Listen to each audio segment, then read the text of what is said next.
Hello. Ramakrishna Hari जय जय रामकृष्ण हरी जय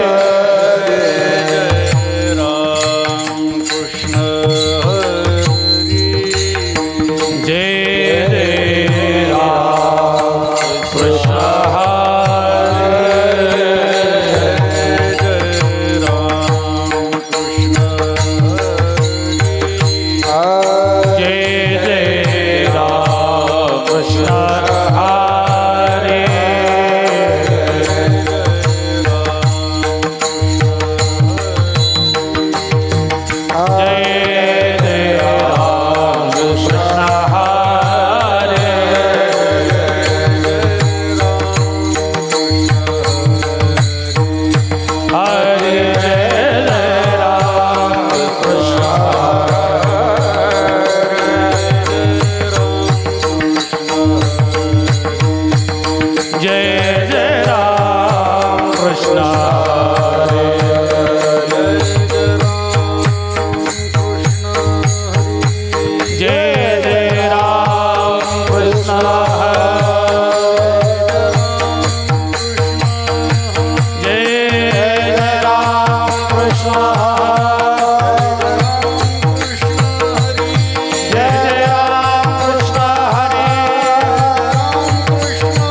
कैसी समचरणीची शोभा, कैसी समचरणीची शोभा, अवघा जगी विठ्ठल उभा, अवघा जगी विठ्ठल उभा.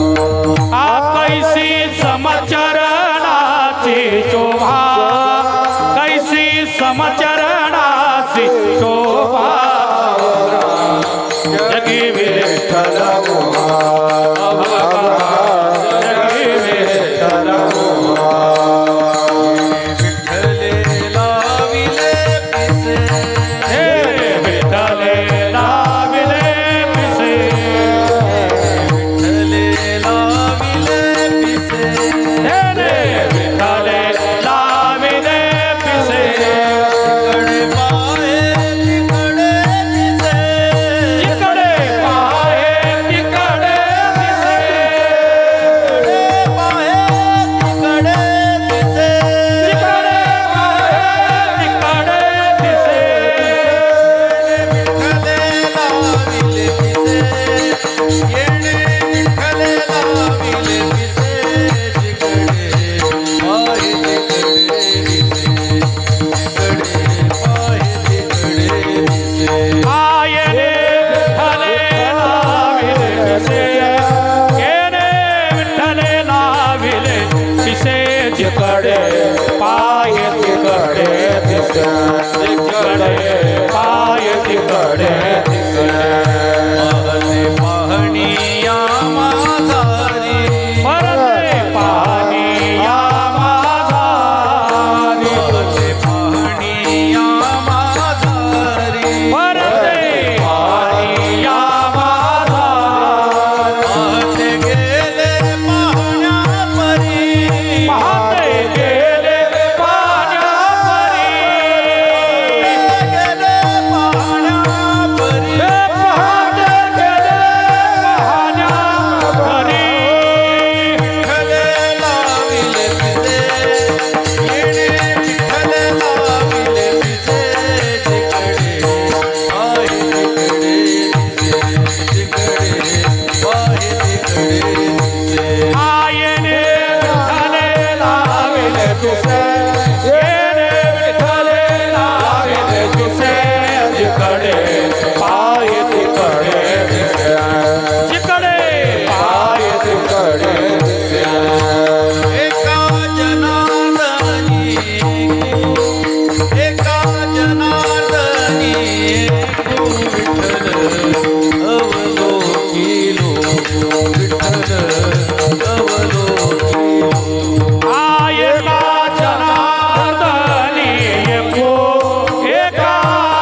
पवित्र तो देह सदा ज्याचा नेम पवित्र तो देह सदा ज्याचा नेम पवित्र तो देह सदा ज्याचा नेम पवित्र तो देह सदा ज्याचा नेम वाचे गाय राम सर्व भावे वाचे गाय राम सर्व भाग वाचे गाय राम सर्व भाग पवित्र तो देह सदा ज्याचा नेम पवित्र तो देह सदा ज्याचा नेम पवित्र तो देह सदा ज्याचा नेम पवित्र तो देह सदा ज्याचा नेम वाचे गाय राम सर्व भावे वाचे गाय राम सर्व भाग वाचे गाय राम सर्व भाग धन्य तो भाग्याचा तरला संसार धन्य तो भाग्याचा करला संसार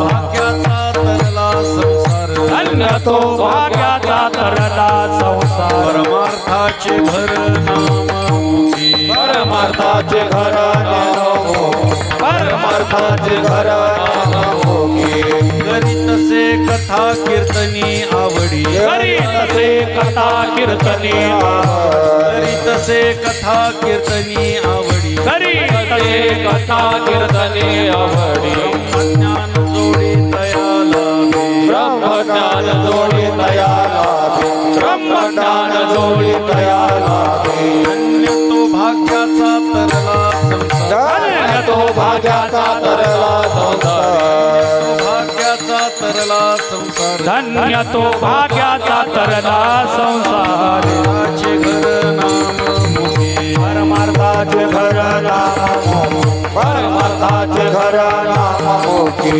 एका जनार्दनी धन्य ते शरीर एका जनार्दने धन्य ते शरीर धन्य ते शरीर एका जनार्दने धन्य ते शरीर अर्थ संसार एक रूप परमार्थ संसार एक रूप परमार्थ संसार एक रूप तो भाग्याचा तरला संसार धन्य तो भाग्याचा तरला संसार भाग्याचा तरला संसार धन्य तो भाग्याचा तरला संसार अर्थाचे घर नाममुखी परमार्थाचे घर नामोगी परमार्थाचे घर नामोगी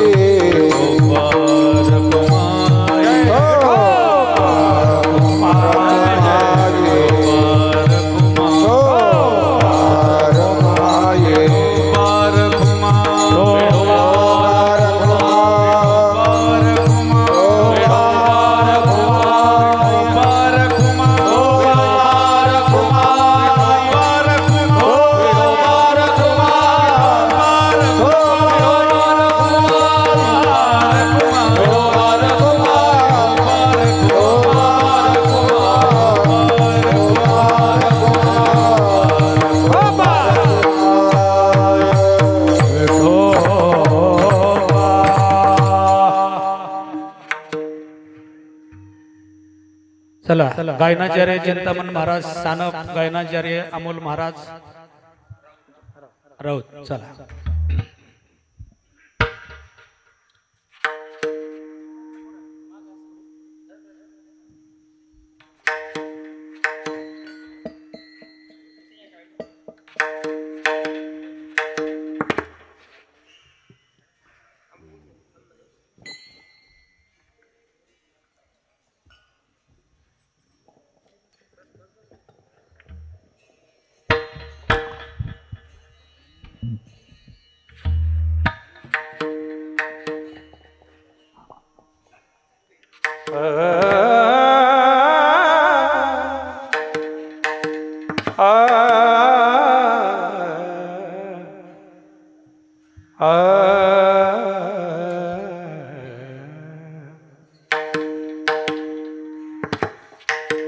पवित्र तो देह सदा जाता पवित्र तो देह सदा जाता नेम पवित्र तो देह सदा जाता नेम पवित्र पवित्र तो देह सदा जाता नेम पवित्र तो देह सदा जाता नेम पवित्र तो देह सदा जाता नेम पवित्र तो देह सदा जाता नेम पवित्र तो देह सदा जाता नेम वाचे गाय सर्व भावे वाचे गाय राम सर्व भावे धन्य तो भाग्याचा तरला संसार धन्य तो भाग्याचा तरला संसार वाचे गाय राम सर्व भावे वाचे गाय राम सर्व भावे धन्य तो संसार तरला संसार धन्य तो भाग्याचा धरला संसार पवित्र तो देह ऐसा जाता नेम पवित्र तो देह ऐसा जाता नेम पवित्र तो देह ऐसा जाता नेम पवित्र तो देह ऐसा जाता नेम वाच गाय राम सर्व वाच गाय राम सर्व भावे धन्य तो भाग्याचा तरला संसार धन्य तो भाग्याचा तरला संसार वाचे गाय राम सर्व भावे वाचे गाय राम सर्व भावे धन्य तो संसार तरला संसार धन्य तो भाग्याचा तरला संसारी परमार्थाचे घर नाममुखी नाममुखी नाममुखी नाममुखी नाममुखी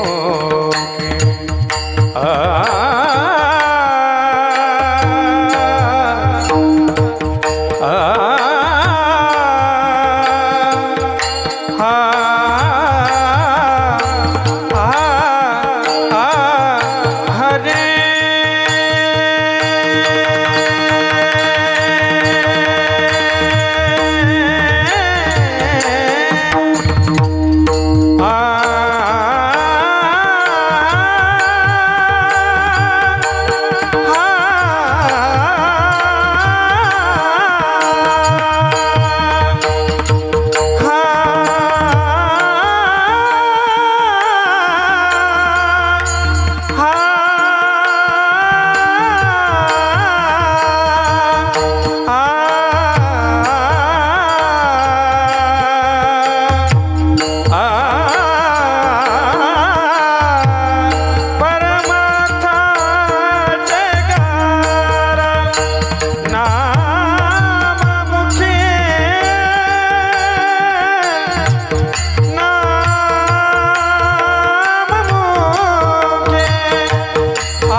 परमार्थाचे घर नाममुखी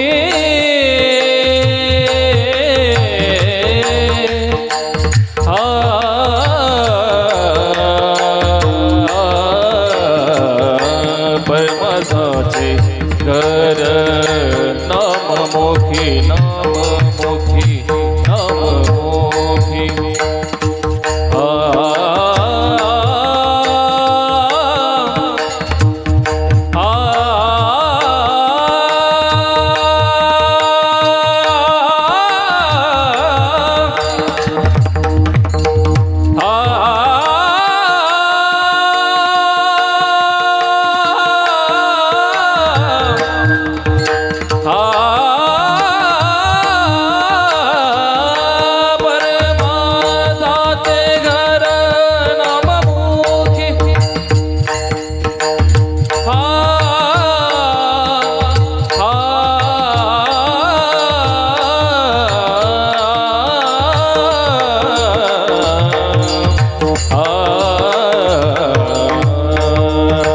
परमार्थाचे घर नाममुखे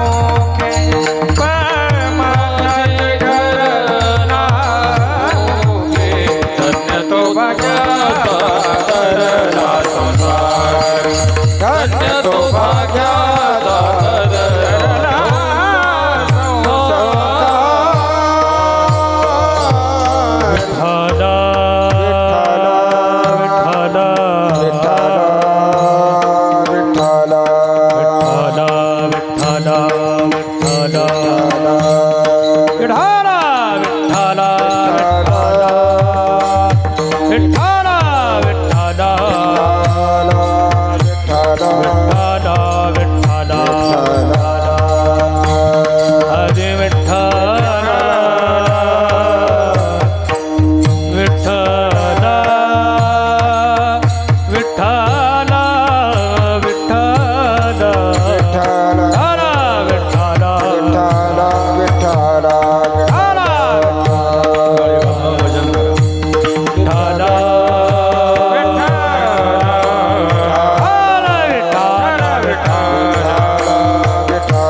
ज्याचा नेम पवित्र तो देह सदा ज्याचा नेम वाचे गाये राम सर्व भावे धन्य तो भाग्याचा तरला संसार परमार्थाचे घर नाममुखी करीतसे कथा कीर्तनी आवडी ब्रह्मज्ञान जोडी तया लाभे धन्य तो भाग्याचा तरला संसार परमार्थाचे घर नाममुखी एका जनार्दनी धन्यते शरीर एका जनार्दनी धन्यते शरीर परमार्थ संसार एकरूप धन्य तो भाग्याचा तरला संसार परमार्थाचे घर नाममुखी विठ्ठल विठ्ठल विठ्ठल विठ्ठल विठ्ठल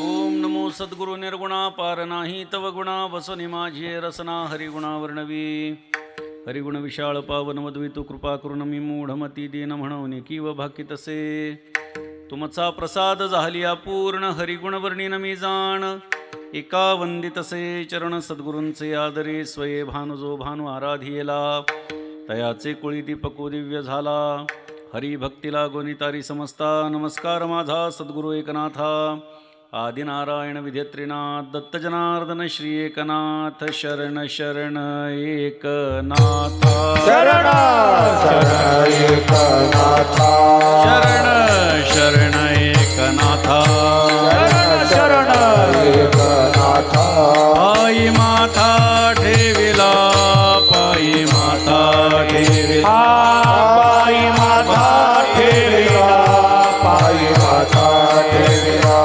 पायी माथा ठेविला पायी माथा ठेविला शरण शरण एकनाथा बाई माता ठेविला बाई माता ठेविला शरण शरण एकनाथा पायी माथा ठेविला बाई माता ठेविला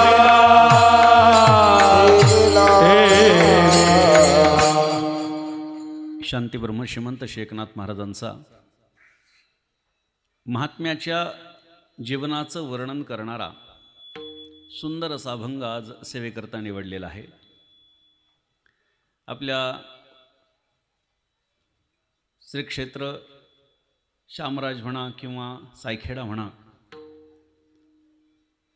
गोदाकाठच्या या पवित्र भूमीमध्ये गेल्या वर्षीपासून या ठिकाणी अखंड हरिनाम सप्ताह भरतोय. ज्यांच्या मार्गदर्शनानं हा उत्सव या ठिकाणी संपन्न होतो आहे ते परम आदरणीय श्री रघुनंदनदासजी महाराज यांच्या पुढाकारातून यांच्या मार्गदर्शनातून हा कार्यक्रम होतो आहे. खरं तर महाराज वारकरी संप्रदायामध्ये कीर्तन करत असताना दररोज कुठे ना कुठेतरी जाणं होतं. हल्लीच्या काळामध्ये अशा प्रकारचे कार्यक्रम हे साधारणतः 25वं वर्ष 50वं वर्ष 75वं वर्ष 100वं वर्ष अशा निमित्ताने होतात. पण ही आपली किमया आहे आणि नृसिंहाचा आशीर्वाद आहे की दुसऱ्याच वर्षी 50वं वर्ष वाटावं इतकं सुंदर नियोजन या ठिकाणी आहे. अगदी सगळी मंडळी ज्या पद्धतीनं एखाद्या गावामध्ये अखंड हरिनाम सप्ताह वर्षानुवर्ष चालावा आणि त्याची एक पद्धतीच पडून जावी या भूमिकेतून हा समाज या ठिकाणी मला दिसतोय.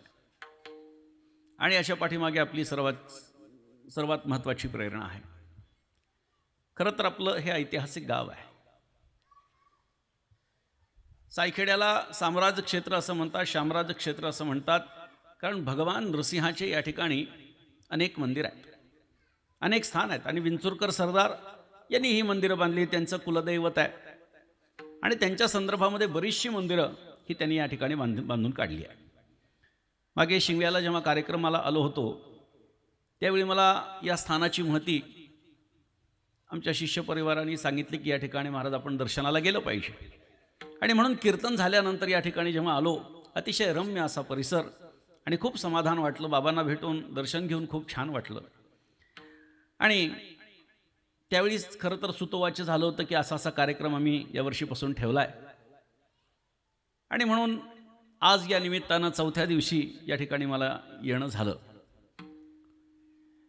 खरं तर कोणतंही गाव हे परमार्थ असं एकच स्थान आहे की जिथे एकत्र येऊ शकतं.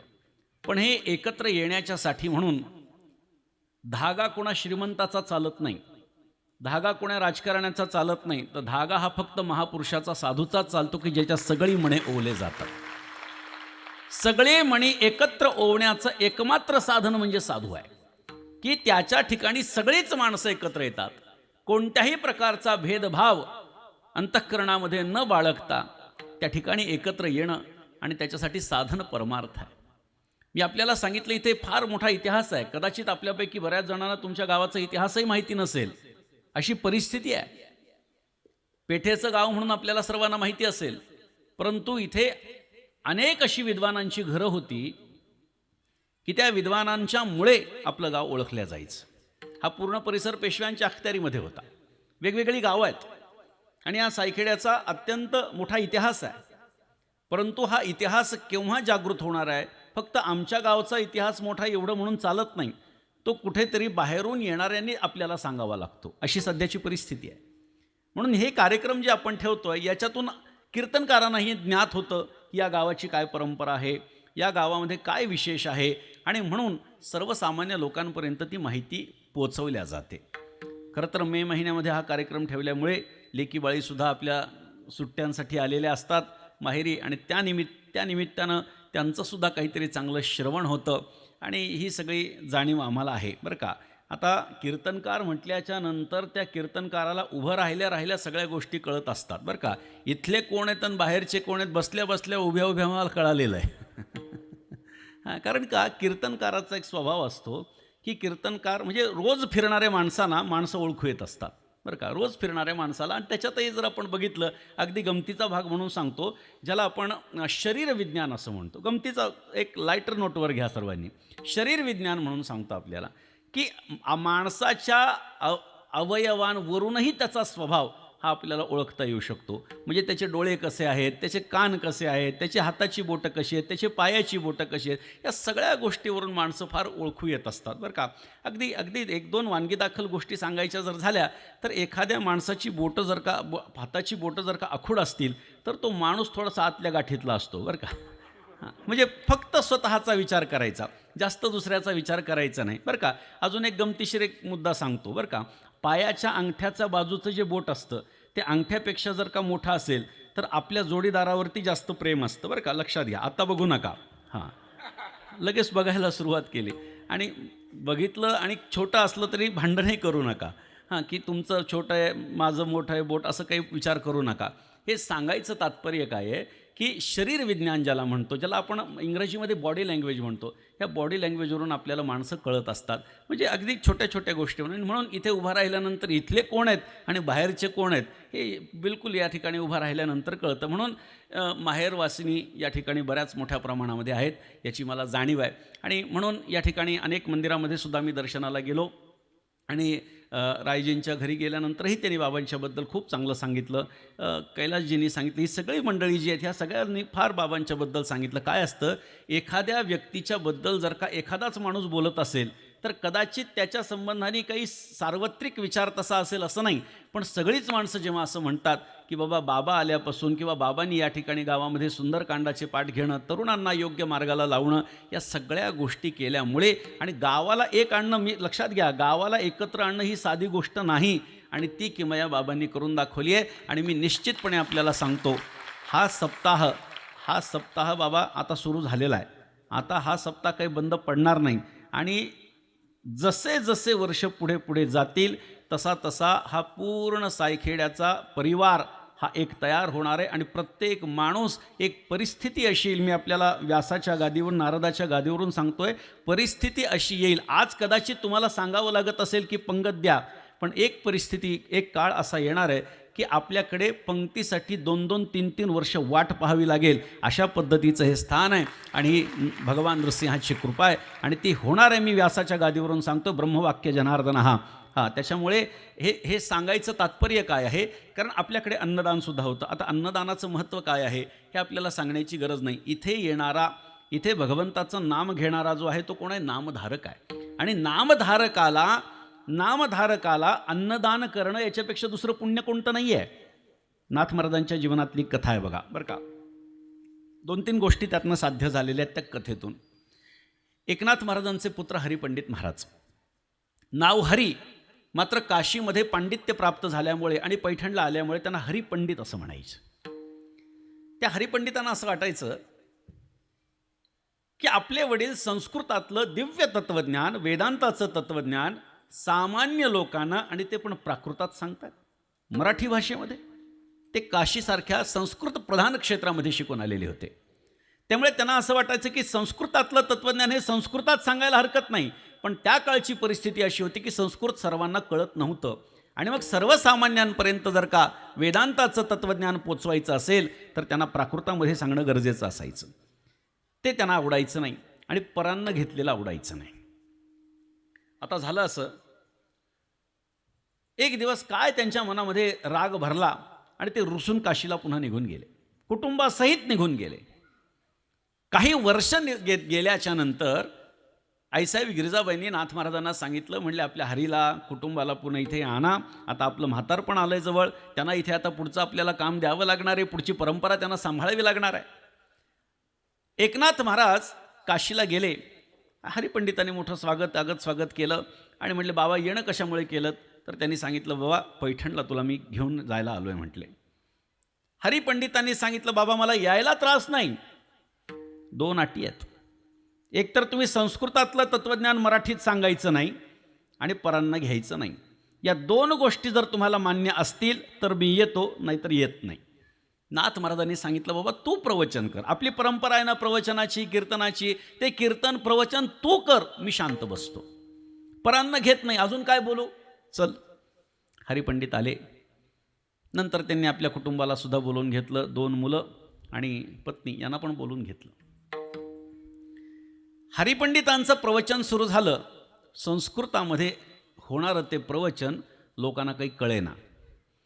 एकनाथ महाराजांच्या प्रवचनाच्या वेळी मंदिरातही जागा न पुरण्याची परिस्थिती, आणि आता मात्र एक माणूस कमी होऊ लागला. हरिपंडितांच्या लक्षात येऊ लागलं की आपण जे सांगतोय ते लोकांना रुचत नाहीये, पटत नाहीये. नाथ महाराजांना विनंती केली, म्हणले, बाबा तुम्ही तुमचं प्रवचन चालू करा म्हणले. पुन्हा आता दुसरा मुद्दा शिल्लक राहिला, परान्न घ्यायचं नाही. परिस्थिती अशी झाली की गावामध्ये एक स्त्री, पती जिवंत असताना तिने संकल्प केला होता की 1000 ब्राह्मणांना अन्नदान करेन, 1000 ब्राह्मण जेव घालेन. परंतु परिस्थिती तशी राहिली नाही. नवरा नसल्यामुळे पैसा नव्हता आणि 1000 ब्राह्मणांना जेव घालण्या एवढी संपत्ती तिच्याकडे नव्हती. अतिशय गरिबीची परिस्थिती. तिने एका सज्जनाला विचारलं, म्हणले, असा मी संकल्प केला होता आणि आता या संकल्पाचं मी काय करू? मी जर का तो संकल्प न करता मेले तर मुक्त होणार नाही. त्यांनी नाथ महाराजांचं एक प्रमाण दिलं. त्या सत्पुरुषांनी, जो कोणी असेल, जो कोणी मार्गदर्शक त्या स्त्रीचा असेल, त्यांनी एक प्रमाण दिलं की एकनाथ महाराजांचा एक अभंग आहे म्हणले. त्याच्यात नाथ महाराजांनी खूप सुंदर विचार सांगितला आहे.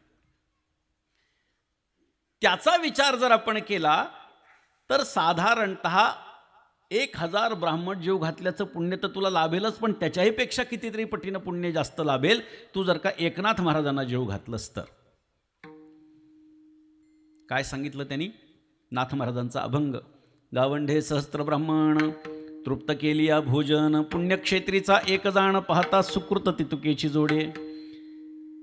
त्यांनी सांगितलं, एकनाथ महाराज म्हणतात की खेड्यातले 1000 ब्राह्मण जेव घातल्याच्या नंतर तीर्थक्षेत्रातल्या एका ब्राह्मणाला जेव घातल्याचं पुण्य प्राप्त होतं. तीर्थक्षेत्रातले 1000 ब्राह्मण जेव घातल्याच्या नंतर एका वेदपाठकाला जेव घातल्याचं पुण्य प्राप्त होतं. असे 1000 वेदपाठक जेव घातले तर एका पंडिताला जेव घातल्याचं पुण्य प्राप्त होतं. असे 1000 पंडित जेव घातले तर एका संन्याशाला जेव घातल्याचं पुण्य प्राप्त होतं. 1000 संन्याशी जेव घातले तर एका परमहंसाला जेव घातल्याचं पुण्य प्राप्त होतं. 1000 परमहंस जेव घातले तर एका ब्रह्मवेत्याला जेव घातल्याचं पुण्य प्राप्त होतं. ब्रह्मवेत्ता म्हणजे कोण? ब्रह्मविद ब्रह्मैव भवती. ब्रह्मवेत्ता म्हणजे कोण? जो स्वतः ब्रह्म आहे, जो स्वतः परमात्मा स्वरूप आहे, जो स्वतः परमात्माचं आहे, तो काय आहे? ब्रह्मवित, तो आहे ब्रह्मवेत्ता. आणि नाथ महाराज म्हणतात की ब्रह्मवेत्ता एक तृप्त झाला तर हरी आणि हर दोघंही तृप्त होतात. काय म्हणतात नाथ महाराज? एक ब्रह्मवेत्ता तृप्त झाला, हरी आणि हर म्हणजे महादेव आणि महाविष्णू दोघंही तृप्त होतात. ऐसे वेत्ते अपरंपार नये नामधारका बरोबर. नाथ महाराज म्हणतात असे अपरंपार ब्रह्मवेत्ते जरी जेव घातले तरी नामधारकाची ते बरोबरी करू शकत नाही. एवढं नामधारकाचं पुण्य नाथ महाराजांनी सांगितलेलं आहे. म्हणजे एका वारकऱ्याला जेव घातलं, पंढरपूरच्या वारीला इथनं सुद्धा मोठा समाज जातो निवृत्तीनाथ महाराजांच्या समवेत. तुम्ही विचारा त्यांना, जी मंडळी जातात त्यांना विचारा. रस्त्याने गावोगाव काही मंडळी अशी असतात की ती तुम्हाला ओढून घेऊन जातात की तुम्ही एक घास तरी आमच्याकडचा खा. का? नामधारकाला अन्नदान केल्याचं पुण्य आहे. आणि त्यामुळे ते पुण्य प्राप्त व्हावं याच्यासाठी या सगळ्या गोष्टी नाथ महाराजांनी आधी सांगून ठेवलेल्या आहेत. ती स्त्री नाथ महाराजांच्याकडे गेली. माझा मुद्दा संपलेला आहे, मला जे सांगायचं आहे तो माझा मुद्दा संपला आहे, पण काही लोकांना विचार पडेल की पुढे काय झालं म्हणून सांग. ती स्त्री एकनाथ महाराजांच्याकडे आली आणि नाथ महाराजांना सांगितलं, म्हणले महाराज अशी अशी सगळी गोष्ट आहे आणि मी जर का 1000 ब्राह्मणांना जेव घातलं नाही तर मला मोक्ष प्राप्त होणार नाही. तुमचा अभंग मला यांनी सांगितला असा असा आहे, त्यामुळे तुम्ही जर जेवलात तर 1000 ब्राह्मणांना जेव घातल्याचं पुण्य मला आयतच प्राप्त होईल, त्याच्याही पेक्षा कितीतरी पटीनं जास्त पुण्य प्राप्त होईल. आणि मी जर का असं अन्नदान न करता मेले तर मला मुक्ती प्राप्त होणार नाही. काय करू सांगा, तुम्ही यावं अशी माझी विनंती आहे. हरिपंडितही तिथेच होते. त्यांनी जाणलं, त्या स्त्रीची भूमिका त्यांनी जाणली आणि लक्षात आलं की खरोखर जर का ही अशीच मेली तर ही मुक्त होणार नाही. मग हरिपंडितांनी सांगितलं, एक काम करतो, तुमच्याच घरी आम्ही येतो, स्वयंपाक मी करणार. काही हरकत नाही म्हणले. हरिपंडित त्या स्त्रीच्या घरी गेले. नाथ महाराजही त्या ठिकाणी गेले. त्यांनी स्वयंपाक केला, पत्रावळ वाढली, त्याच्यामध्ये सगळे अन्न वाढले, अन्नपदार्थ जे काही केलेले होते ते वाढले. आता हे अन्नपदार्थ नाथ महाराज सेवन करू लागले, आपोषण घेतलं, जेवण वगैरे होऊ लागलं. त्या स्त्रीच्या मनामध्ये एकनाथ महाराज आपल्याकडे जेवायला येणार आहेत म्हणल्यानंतर तिच्या मनात असा भाव निर्माण झाला की माझ्या हातचा एखादा तरी पदार्थ नाथ महाराजांनी खावा. पण हरिपंडित काही तिकडे फिरकू द्यायला तयार नाहीत. काय करावं? त्या स्त्रीनं नजरेनं नाथ महाराजांना विनंती केली की माझ्या हातचा लाडू तरी खा. अगदी हातामध्ये लाडू घेऊन फक्त नजर, कारण बोलण्याची शक्यताच नव्हती. एकनाथ महाराजांनी नजरेनेच सांगितलं वाढ. तिने पटकन वाढला. हरिपंडित आत गेल्याच्या नंतर आणि येऊन पाहतो तर हरिपंडितांनी बघितलं लाडू. आरडाओरडा सुरू केला. म्हणजे काय हे, आता काय करू? नाथ महाराजांनी सांगितलं तुला माझा नियम माहिती आहे की मी ताटात काही टाकत नसतो, आता मला हे सगळं खावं लागणार आहे. आणि नाथ महाराजांनी तो लाडू खाल्ला. त्या स्त्रीची इच्छा पूर्ण झाली, तिच्या हातचाही पदार्थ खाल्ला. नाथ महाराज जेवले म्हणजे एवढे सगळे लोक जेवल्याचं पुण्य प्राप्त झालं. आता नाथ महाराजांनी आपोषण घेतलं आणि उठले हात धुवायला. त्या स्त्रीला वाटलं आपल्याला अन्नपदार्थ करून वाढता नाही आला, निदान पत्रावळ तरी उचलू, कारण अन्न वाढण्यापेक्षाही उष्ट्या पत्रावळी उचलण्याचं पुण्य जास्त आहे बरं का, हे लक्षात ठेवा. आपल्याला माहीत नसतं. आपल्याला असं वाटतं की आपण अन्न वाढलं म्हणजे अन्नदान होतं. गैरसमज आहे. अन्नदान होत असेल किंवा आपली काही सेवा होत असेल, पण त्याच्याही पेक्षा उष्ट्या पत्रावळी उचलल्यानंतर ते पुण्य वाढण्यापेक्षाही जास्त आहे. कारण अश्वमेध यज्ञामध्ये पांडवांच्या भगवान श्रीकृष्णानं उष्ट्या पत्रावळी उचलण्याचं काम केलं, लक्षात घ्या. त्यामुळे ती उचलू लागली. पण नाथ महाराजांनी सांगितलं थांब थांब थांब, जर सगळंच हरीने केलं आहे ना तर पत्रावळ पण त्याला उचलू दे म्हटले. हरिपंडितांनी पत्रावळ उचलली, बाहेर टाकली. आतमध्ये येऊन पाहतात ते दुसरी पत्रावळ जागेवर, पुन्हा उचलली, बाहेर टाकली. आत येऊन पाहतात पुन्हा पत्रावळ.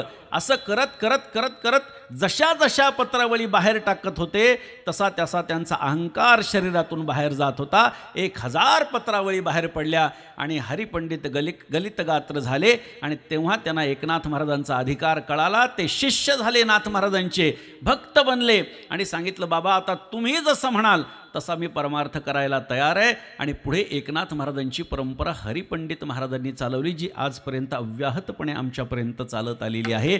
याचं कारण काय आहे की एकनाथ महाराजांसारखा महात्मा हा कशा पद्धतीनं एखाद्याला जागेवर आणेल हे सांगता येत नाही. पंडित असणारे हरी परंतु नाथ महाराजांनी सुतासारखं सरळ केलं. आणि जशी परंपरा एकनाथ महाराजांनी भानुदास महाराजांच्याही आधीपासून चालत आलेली चालवली, तशी हरिपंडित महाराजांनी आपल्या वडिलांची परंपरा चालवली. आणि हे सगळं सांगण्याचं तात्पर्य काय आहे, याच्यामध्ये 2-3 गोष्टी सांगायच्यात मला, की संतांची शरणागती किती महत्त्वाची असती, त्यांची सेवा किती महत्त्वाची असती, आणि त्याचबरोबरीनं अन्नदानाचं महत्त्वसुद्धा मी या निमित्तानं ही कथा आपल्याला सांगितली. आणि त्यामुळे मी आपल्याला पुन्हा सांगतो, आपल्या सायखेड्यामध्ये हा जो कार्यक्रम आहे हा वर्धिष्णू राहणार आहे, वाढतच जाणार आहे. त्याच्यामुळे अन्नदान हे सर्वश्रेष्ठ दान, दानावाजी अन्नदान सार, असं नाथ महाराजांनी सांगितलं बरं का. आता काय गंमत अशी आहे की ज्याला ज्याचं दान पाहिजे तो ते सर्वश्रेष्ठ दान म्हणतो बरं का. ज्याला रक्ताचं दान पाहिजे तो लगेच बॅनर लावतो, रक्तदान सर्वश्रेष्ठ दान. हे सगळं ठीक आहे, पण शास्त्राचा जर आपण विचार केला तर अन्नदानापेक्षा दुसरं कोणतंही दान महत्त्वाचं नाही. दाना माझी अन्नदान सार, असं नाथ महाराजांनी स्पष्टपणे सांगून ठेवलेलं आहे. आणि त्यामुळे अशाच पद्धतीनं हा कार्यक्रम मोठा मोठा होत जाईल, यात तिळमात्र शंका नाही. आणि म्हणून आजच्या दिवशी हा अभंग घेण्याचं तात्पर्य काय आहे, तर या ठिकाणी ज्या महात्म्याचं मी वर्णन केलं आहे तो महात्मा म्हणजे भक्त प्रल्हाद आहे बरं का. भक्त प्रल्हादानी ज्या पद्धतीनं भगवंताची सेवा केली त्या पद्धतीचा विचार आपल्याला करायचा आहे. आणि हे बघा, भक्त प्रल्हादाचा जर आपण विचार केला तर भक्त प्रल्हाद हा दैत्याच्या घरी जन्माला आलेला आहे. दैत्य आहे भक्त प्रल्हाद. कोण आहे तर तो दैत्य आहे. मात्र तरी देखील भगवंताचं नाम धारण केलं तरी अवस्थांतर होतं. हा खरा तर आजचा विषय आहे. म्हणून देहाच्या बाबतीमध्ये जर आपण विचार केला तर हा देह जो आहे या देहाला संत महात्म्यांनी 2 प्रकारे त्याचं वर्णन केलेलं आहे. हा देह सांगितला आहे अपवित्र आहे आणि दुसरं हा देह पवित्र असं सांगितलेलं आहे. म्हणजे एकीकडे म्हणायचं देह अपवित्र आहे आणि दुसरीकडे म्हणायचं तो पवित्र आहे. मग काय मानायचं खरं, अपवित्र म्हणलेलं खरं मानायचं का पवित्र म्हणलेलं खरं मानायचं, तर उत्तर असं आहे, संत जर अपवित्र म्हणतात ना तर अपवित्र खरं, आणि संत जर पवित्र म्हणतात ना तर पवित्र खरं. मग दोन्ही जर बोलतात तर दोन्ही खरं. मग काही लोकांना असं वाटतं दोन्ही गोष्टी खऱ्या कशा असू शकतात, पण संत बोलतात म्हणजे त्या खऱ्या आहेत. ही गोष्ट लक्षात ठेवा, हा विश्वास आपला असला पाहिजे. ऐका, संतांनी अनेक ठिकाणी 2 वेगळ्या भूमिका मांडलेल्या आहेत, पण त्या दोन्ही वेगळ्या भूमिका या त्या दृष्टीनं अत्यंत खऱ्या आणि योग्य आहेत. मी नेहमी उदाहरण देतो. तुम्हाला आम्हाला संत महात्मे काय सांगतात, मुक्त व्हा. तुम्हाला आम्हाला काय सांगतात, ह्या संसाराच्या बंधनात अडकू नका, मुक्त व्हा. हे शरीर गेल्याच्या नंतर पुन्हा जन्म मरणाच्या चक्रात अजिबात पडू नका. बरोबर, असा आपल्याला उपदेश संत महात्मे करतात. मात्र स्वतः जेव्हा देवाकडे ते काही मागत असतात तेव्हा काय मागतात, तुका म्हणे गर्भवासी सुखे घालाव्या मासी. म्हणजे स्वतःला म्हणतायत आम्हाला जन्माला घाल, आणि तुम्हाला आम्हाला उपदेश काय करतायत, मुक्त व्हा. मग काय खरं मानायचं, दोन्ही खरं मानायचं.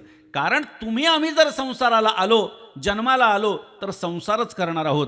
आणि संत महात्मे जर जन्माला आले, अवतीर्ण झाले, तर ते काय करणार आहेत, परमार्थ करणार आहेत. म्हणून तुमच्या आमच्या जन्माचं गोष्टी तुमच्या आमच्या हातात नाही आहेत, पण संत महात्मे ठरवू शकतात, घेईन मी जन्म याजसाठी देवा, जन्म याजसाठी देवा, घेईन मी जन्म याजसाठी देवा, जन्म याजसाठी देवा, तुझी चरण सेवा साधावया, तुझी चरण सेवा साधावया, तुझी चरण सेवा साधावया. घेईन मी जन्म याजसाठी देवा, तुझी चरण सेवा साधावया, तुझी चरण सेवा साधावया.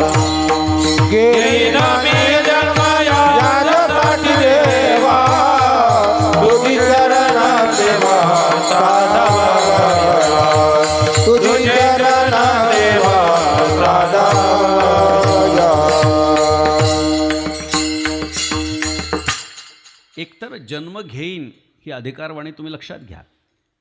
आम्ही जन्म घेऊ असं आपण सामान्य माणसं बोलू शकत नाहीत, पण संत महात्मे सांगतात, घेईन मी जन्म. कशासाठी, याजसाठी देवा, तुझी चरण सेवा साधावया, तुझी चरण सेवा प्राप्त व्हावी याच्यासाठी आम्ही जन्म घेऊ. म्हणजे काय, संत महात्मे हेही बोलतात ते खरं आणि तेही बोलतात तेही खरं.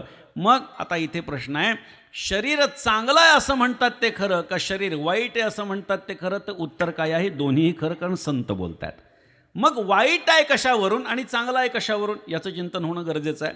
वाईट कशावरून आहे, देहाच्या बाबतीमध्ये असं वर्णन आहे. ज्ञानोबाराय म्हणतात, कान्होबा तुझी घोंगडी चांगली रे, आम्हा शिका दिली वांगुली रे. घोंगडी म्हणजे शरीर. ज्ञानोबाराय देवाला भांडतात आणि म्हणतात की तुझं शरीरच चांगलं आणि आमचं एवढं घाणेरडं का? रक्तरेत दुर्गंधी जंतू नरकमुताने भरलेली रे अशी आमची घोंगडी, आणि तुझी एवढी आमची नवाठाई विणलेली आणि तुझी एवढी पवित्र आणि चांगली अशी कशी? अशी अनेक प्रमाणं देता येतील की या देहाला काय म्हटलेलं आहे? शरीर दुःखाचे कोठार, शरीर रोगाचे भांडार, शरीर दुर्गंधीचे थार, नाही अपवित्र शरीराईसे. कोण बोलत आहे? तुकोबाराय बोलत आहे. आणि दुसरं चरण काय आहे? शरीर उत्तम चांगले, शरीर सुखाचे. पहिल्या चरणामध्ये म्हणायचं शरीर घाणेरडं आहे आणि दुसऱ्या चरणामध्ये म्हणायचं शरीर चांगलं आहे. वा रे वा, असं कसं? पण एक गोष्ट पुन्हा लक्षात ठेवा, जर तुकोबाराय म्हणतायत, जर संत म्हणतायत, तर त्यांचं प्रत्येक म्हणणं हे खरं आहे अशी श्रद्धा प्रत्येक भाविकाच्या अंतःकरणात पाहिजे. कारण एखाद्या गोष्टीच्या संबंधानं चिंतन करत असताना साधक बाधक विचार हा संत महात्म्याने केला आणि मगच आपले विचार त्यांनी काय केलेले आहेत? मांडलेले आहेत. त्यामुळे शरीराच्या बाबतीमध्ये शरीर कसं आहे, त्या मदालसेमध्ये फार सुंदर ज्ञानोबारायांनी वर्णन केलं बरं का. हा देह नाशिवंत मळमूत्राचा बांधा, देह नाशिवंत मळमूत्राचा बांधा, वरी चर्म घातले रे कृमी कीटकाचा सांधा, वरी चर्म घातले कृमी कीटकाचा सांधा, रव रव दुर्गंधी रे अमंगळ तिचा बांधा, रव दुर्गंधी अमंगळ तिचा बांधा. स्मरे त्या हरिहरा शरण जाई गोविंदा, हरे त्या हरिहरा शरण जाई गोविंदा, स्मरे त्या हरिहरा शरण जाई गोविंदा, हरे त्या हरिहरा शरण जाई गोविंदा. हरि दे मदालसा सोहम जो जो रे बाळा, हरि दे मदालसा सोहम जो जो रे बाळा, हरी ते मदालसा सोहम जो रे बाळा, हरी ते मदालसा सोहम जो रे बाळा.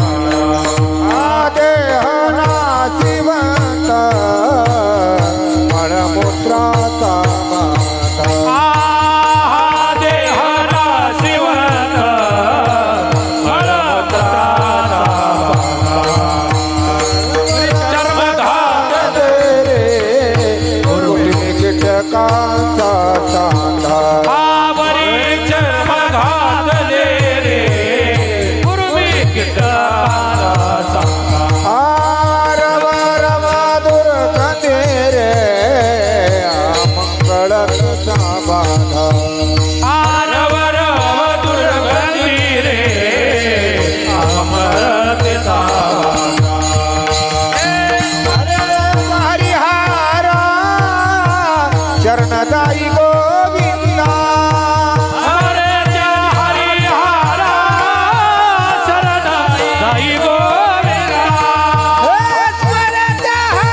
हरिहरा शरणदाई गोविंदा, मराठा हरिहरा शरण जाई गोविंदा. हरिहरा मनालसा सोम जो रे बाळा, हरिहरा मनालसा सोम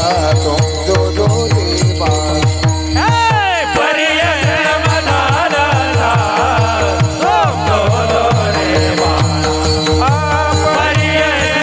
मनालसा सोम जो रे बाळा, पर्यटन मनालसा सोम जो रे बाळा.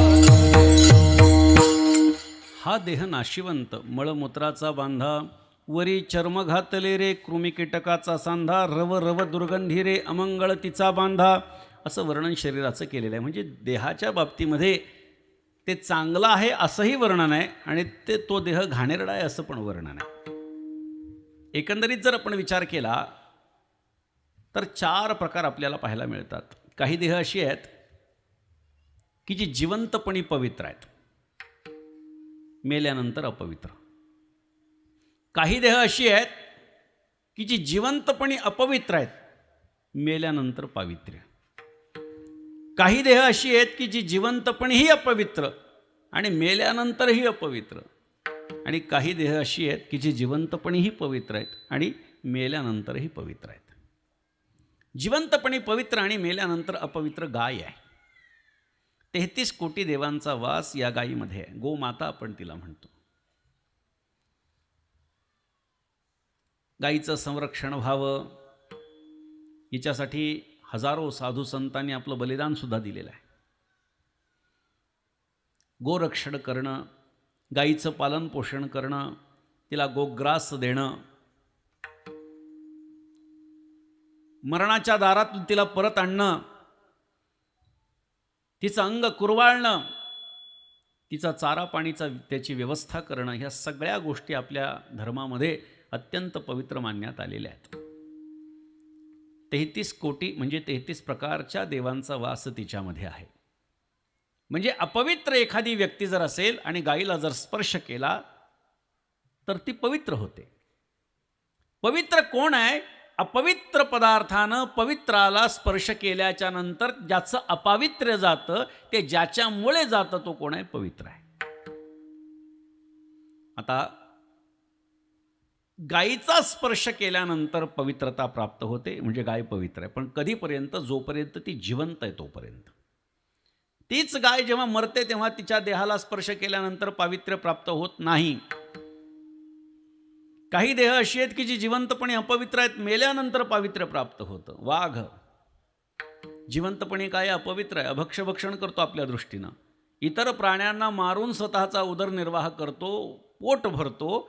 त्यामुळे तो जिवंत असेपर्यंत आम्ही त्याला पवित्र मानत नाहीत. पण आपलं धर्मशास्त्र काय सांगतं की तोच वाघ मेल्यानंतर त्याच्या चामड्यावरती, त्याच्या कातड्यावरती बसून जर का आपण ध्यानधारणा साधना केली तर ती फलीभूत होते. पण सध्या कोणत्याही प्राण्याचे अवयव वापरणं कायद्यानं काय आहे? गुन्हा आहे. ते वापरायचे नाहीत. पण आपलं शास्त्र काय सांगतंय मी आपल्याला सांगितलं. त्या वाघाच्या कातडीवरती, व्याघ्रचर्म ज्याला आपण म्हणतो, त्या वाघाच्या कातडीवरती बसून जर का ध्यान केलं तर असं सांगितलं गेलंय की मोक्ष प्राप्त होतो, साधन फलीभूत होतात. काही देह अशी आहेत की जी जिवंतपणीही अपवित्र आहे आणि मेल्यानंतरही अपवित्र आहेत. तशी भरपूर देह आहेत बरं का. वेगवेगळ्या पशुपक्षी प्राण्यांच्या देहाच्या संबंधानं तसं वर्णन आलेलं आहे की ते अपवित्र आहेत म्हणून. वेगवेगळ्या कारणांनी काय काय अपवित्र याचं पण वर्णन आलेलं आहे. पण सामान्यतः जर आपण बघितलं तर वराह, डुक्कर हे अपवित्र आहे. जिवंतपणीही अपवित्र समजल्या गेल्या, मेल्यानंतरही अपवित्र. बरं, कावळा जिवंतपणीही अपवित्र आणि मेल्यानंतरही अपवित्र. त्या कावळ्याला वयोवृद्ध होऊन मरण नाही आहे बरं का. काय नाथ महाराजांनी कावळ्याच्या संदर्भामध्ये तर भावार्थ रामायणामध्ये खूप सुंदर खूप विचार मांडला आहे. अनेक पशुपक्ष्यांच्या जीवनाच्या संबंधाने नाथ महाराजांनी भावार्थामध्ये वर्णन करून ठेवलेलं आहे. नाथ महाराजांनी सांगितलं कावळ्याला वृद्धापकाळानं कदापि मरण येत नाही. कावळा हा केवळ अपघातानं मरू शकतो. बघा, आपण त्या लाईटच्या तारेवर बसतो, पोलवर बसतो, त्याला करंट बसतं म्हणून मेला जातो, कोणी दगड मारला, ते ठीक आहे. पण तो कावळा जो आहे तो जिवंतपणीही काय आहे? अपवित्र आणि मेल्यानंतरही अपवित्र आहे. त्याची कथा सांगितली मी, अनेक कीर्तनामध्ये ही कथा सांगितलेली आहे. पण ओघाना विषय म्हणून मला सांगणं गरजेचं आहे.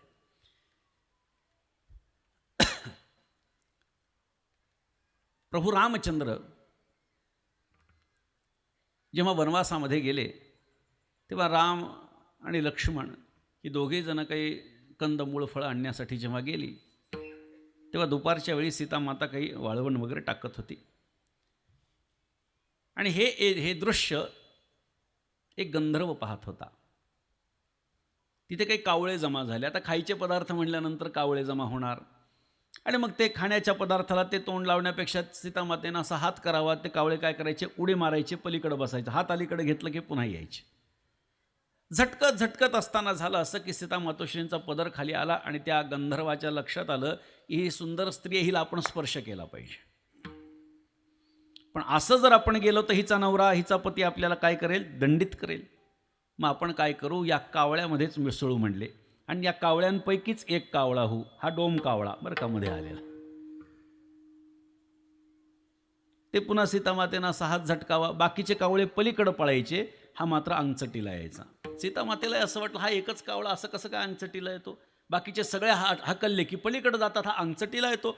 असं केल्यानंतर पुन्हा जेव्हा पदर खाली आला आणि सीतामातेच्या अंगावर त्यांनी झडप घेतली, तेव्हा सीतामाता जमिनीवर पडली आणि सीतामातेच्या शरीरावर तो बसला आणि त्यांनी चोच मारली. सीतामातोश्री ओरडल्या. प्रभू रामचंद्राला ऐकू गेलं. प्रभू रामचंद्रांनी एक काडी उचलली आणि फेकली. प्रभू रामचंद्रांनी उचललेली काडी आणि फेकलेली काडी सुद्धा काय आहे? रामबाण आहे. ती काडी आली त्या कावळ्यापाशी आणि कावळ्याच्या लक्षात आलं की ही काडी आपल्याकडे आली म्हणजे आपला जीव जाण्यासारखी ती काडी आहे. कावळा पळू लागला, घाबरू लागला, इकडे तिकडे सगळ्यांना विचारू लागला मी कसा वाचेल कसा वाचेल. कोणी काही वाचवायला तयार नाही. इंद्राकडे गेला. इमिजिएट बॉस इंद्र गंधर्वाचा. त्यांनी सांगितलं तू चूक केलीस. म्हणले बाबा जगज्जननीच्या अंगाला तू स्पर्श केलायस. म्हणले आम्ही तुला थारा देऊ शकत नाही. ब्रह्मदेवाकडे महादेवाकडे सगळीकडे फिरून आला, कोणी थारा देना. देवर्षी नारद भेटले. लक्षात घ्या, ज्याला कुठेच थारा मिळत नाही ना त्यांना संतांच्या चरणापाशी थारा मिळतो बरं. काही कायम गोष्ट लक्षात ठेवा. देवही कधी जर हात वर करत असतील तर संतांच्या चरणापाशी थारा घ्या, निश्चितपणे ते आपला स्वीकार करतील. नारदांनी विचारलं काय झालं? सांगितलं असं असं झालं. नारदा त्यांनी सांगितलं ज्यांनी हा बाण सोडलाय त्या प्रभू रामचंद्राच्या शरणागतीमध्ये जा तर प्राण वाचेल. म्हणले तुझा. प्रभू रामचंद्रांच्या शरणागतीमध्ये तो कावळा गेला आणि क्षमा मागू लागला. म्हणले देवा मला माफ कर, मला माहिती नव्हतं ही सीता मातोश्री आहे. प्रभू रामचंद्रांनी सांगितलं ती सीता असो किंवा अन्य कोणी असो, परस्त्रीवरती अशा पद्धतीची नजर जर का तू वाकडी करतोयस तर हे योग्य नाही. तू मला शरणागत आलेला आहेस. शरणागता वज्रपंजर अभयदानी तू उदार असं माझं वर्णन संत महात्मे करतात. शरणागताला अभय देणं एका क्षत्रियाचं कर्म आहे आणि तू मला शरण आलायस तर मी तुझा जीव घेणार नाही. पण हा माझा हातातून सुटलेला बाण मला सुद्धा थांबवता येत नाही. हा बाण तुला लागणार आहे हे मात्र नक्की.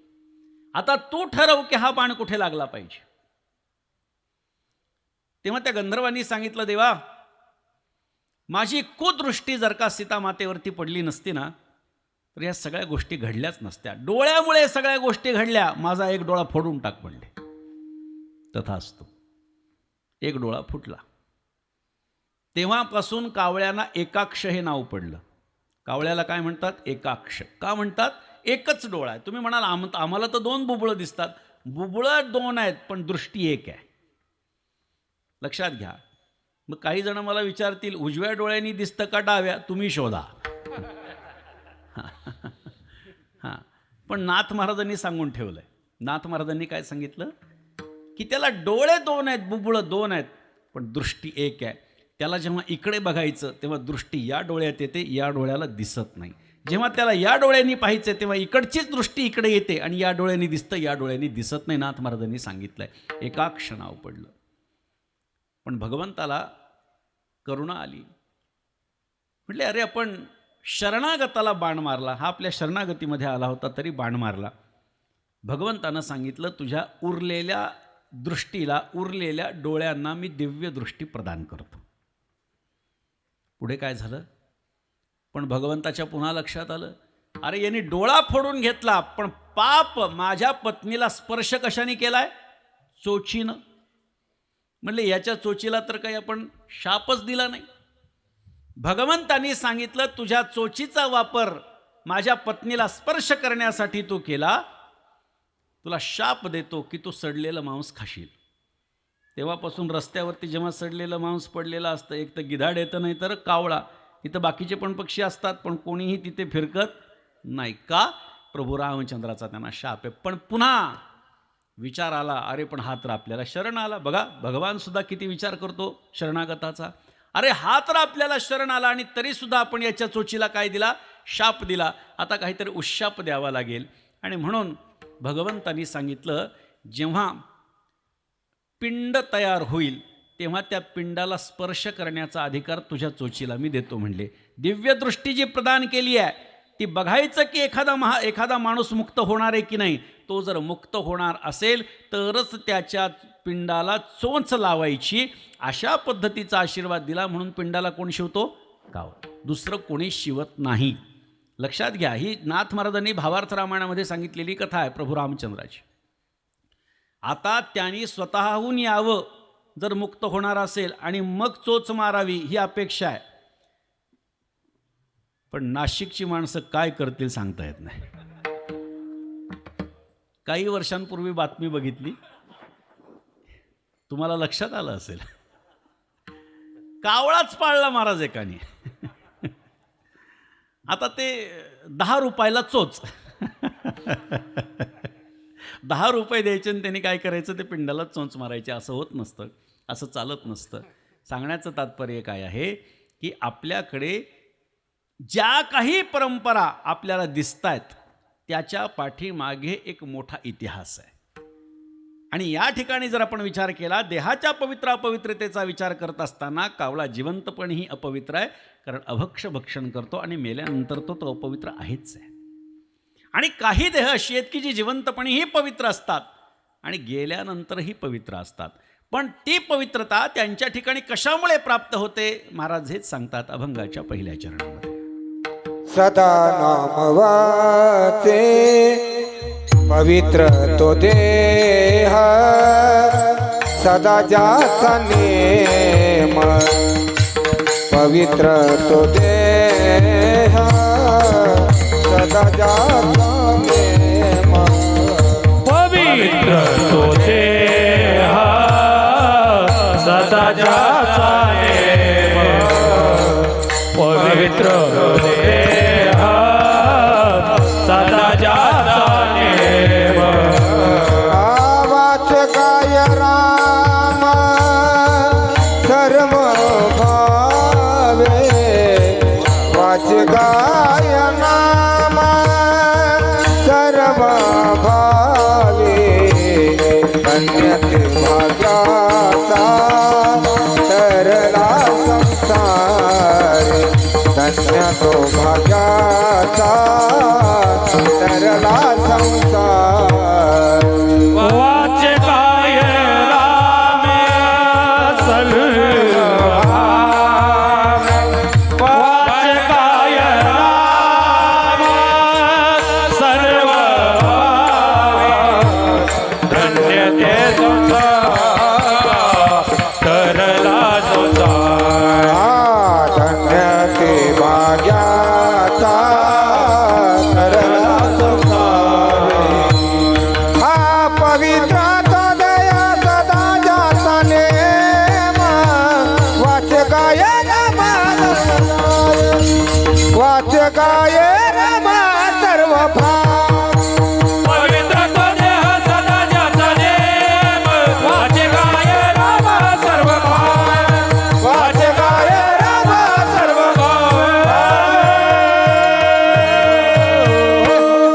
पवित्र तो देह सदा ज्याचा नेम.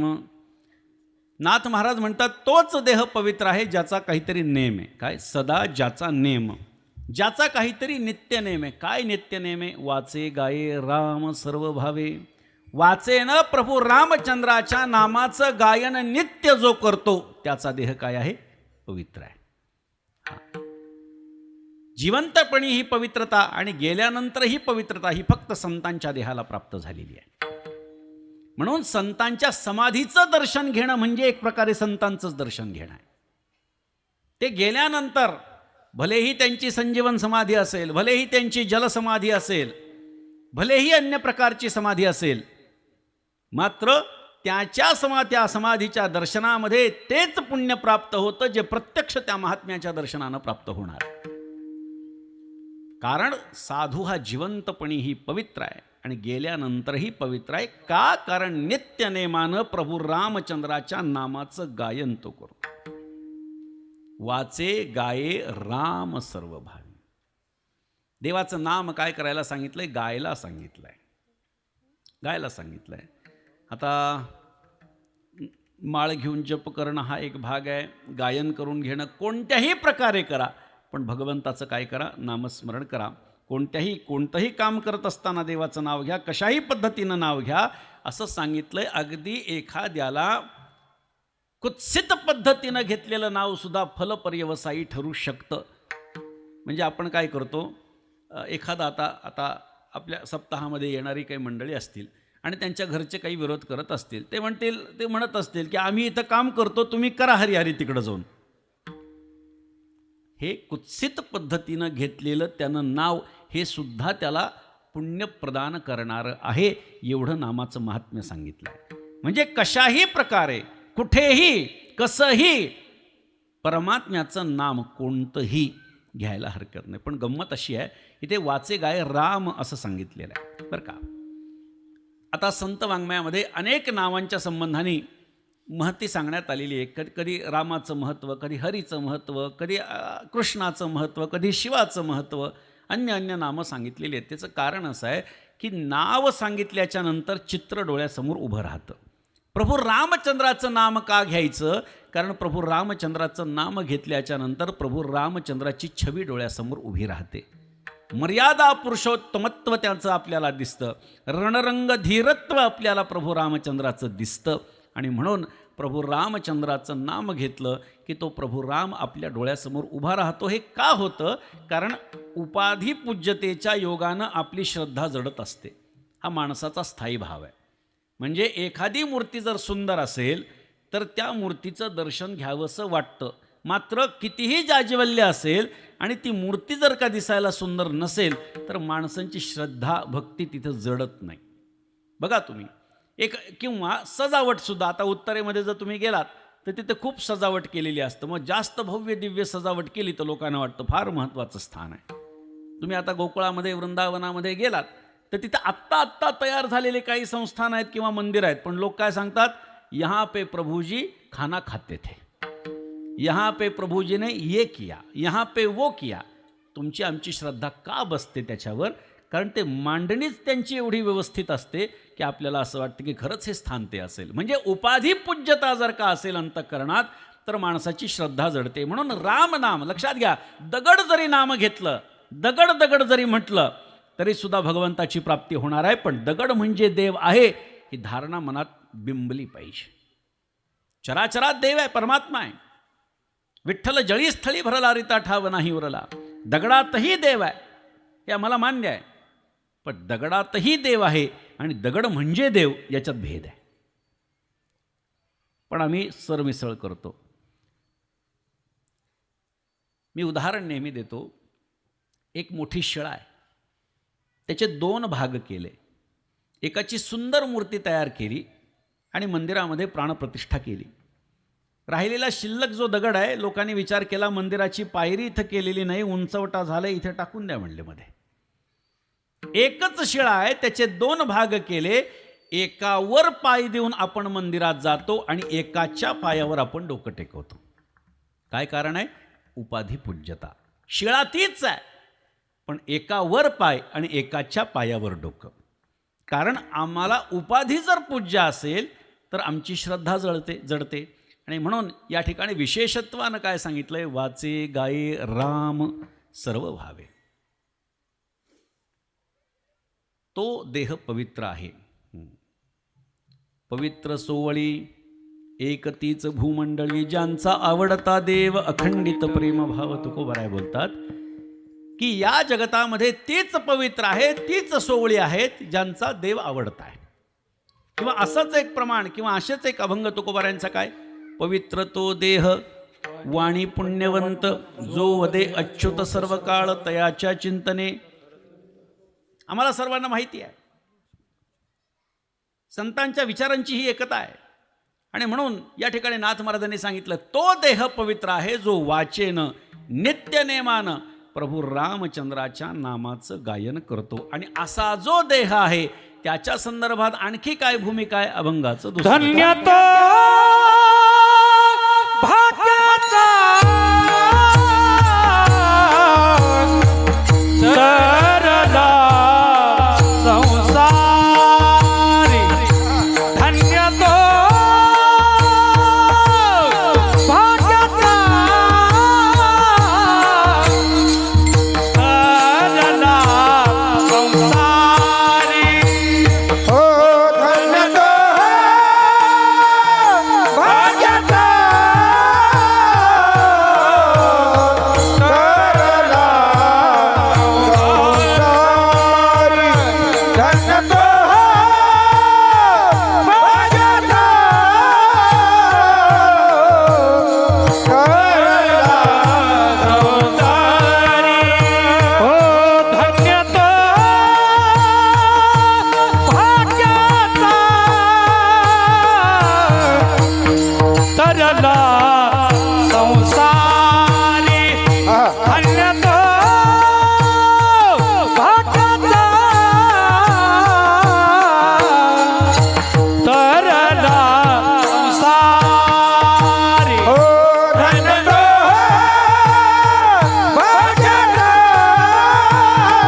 ज्याचा देह पवित्र झालेला आहे तो धन्य आहे आणि तो भाग्याचा आहे आणि तो संसार तरला आहे. 3 विशेषणं नाथ महाराजांनी लावली. तो धन्य आहे, तो भाग्याचा आहे आणि तो संसार तरला आहे. भक्त प्रल्हादाचं जे उदाहरण मी आपल्याला सुरुवातीला सांगितलं ते उदाहरण बघा. दैत्य कुळामध्ये जन्म आहे. लक्षात घ्या, बऱ्याच जणांचा संभ्रम असा होतो, दैत्य, दानव, राक्षस हे सगळे एकत्र करून टाकतात. असं नाही आहे. दैत्य वेगळे, दानव वेगळे, राक्षस वेगळे, भूत वेगळे, एकत्र करून दैत्य आहे. कश्यप ऋषीच्या दिती या पत्नीपासून ज्यांची निर्मिती झाली ती दैत्य आहेत. अदितीपासून ज्यांची निर्मिती झाली ते देव आहेत. अशा अनेक पत्न्या आहेत त्यांना आणि अख्ख्या विश्वाची निर्मिती ही कश्यपापासून झाली आहे. भावार्थ रामायणामध्ये नाथ महाराजांनी विस्तार करून ठेवला आहे, कोणत्या पत्नीपासून कोणती कोणती मुलं झाली. काश्यपी सृष्टी म्हणतात. ही सगळी सृष्टी काय आहे? काश्यपी सृष्टी आहे. म्हणजे काय? कश्यपापासून निर्माण झालेली. आपण जेव्हा एखादा संकल्प करतो, जेव्हा ब्राह्मणद्वारा आपण पूजा करत असो किंवा काहीतरी आपल्या हातून संकल्प करून घ्यायचा असेल तर ब्राह्मण आपल्याला काय सांगतात? हातात पाणी घ्या आणि मग ते काय म्हणतात? मम सकल कुटुंबाणाम क्षेमस्थित आयुरारोग्य ऐश्वर अभिवृद्ध्यर्थम मनेप्सित कामना सिद्ध्यर्थम. हे सगळं संकल्प करण्याच्या आधी काय म्हणतात? पहिले काय करावं लागतं?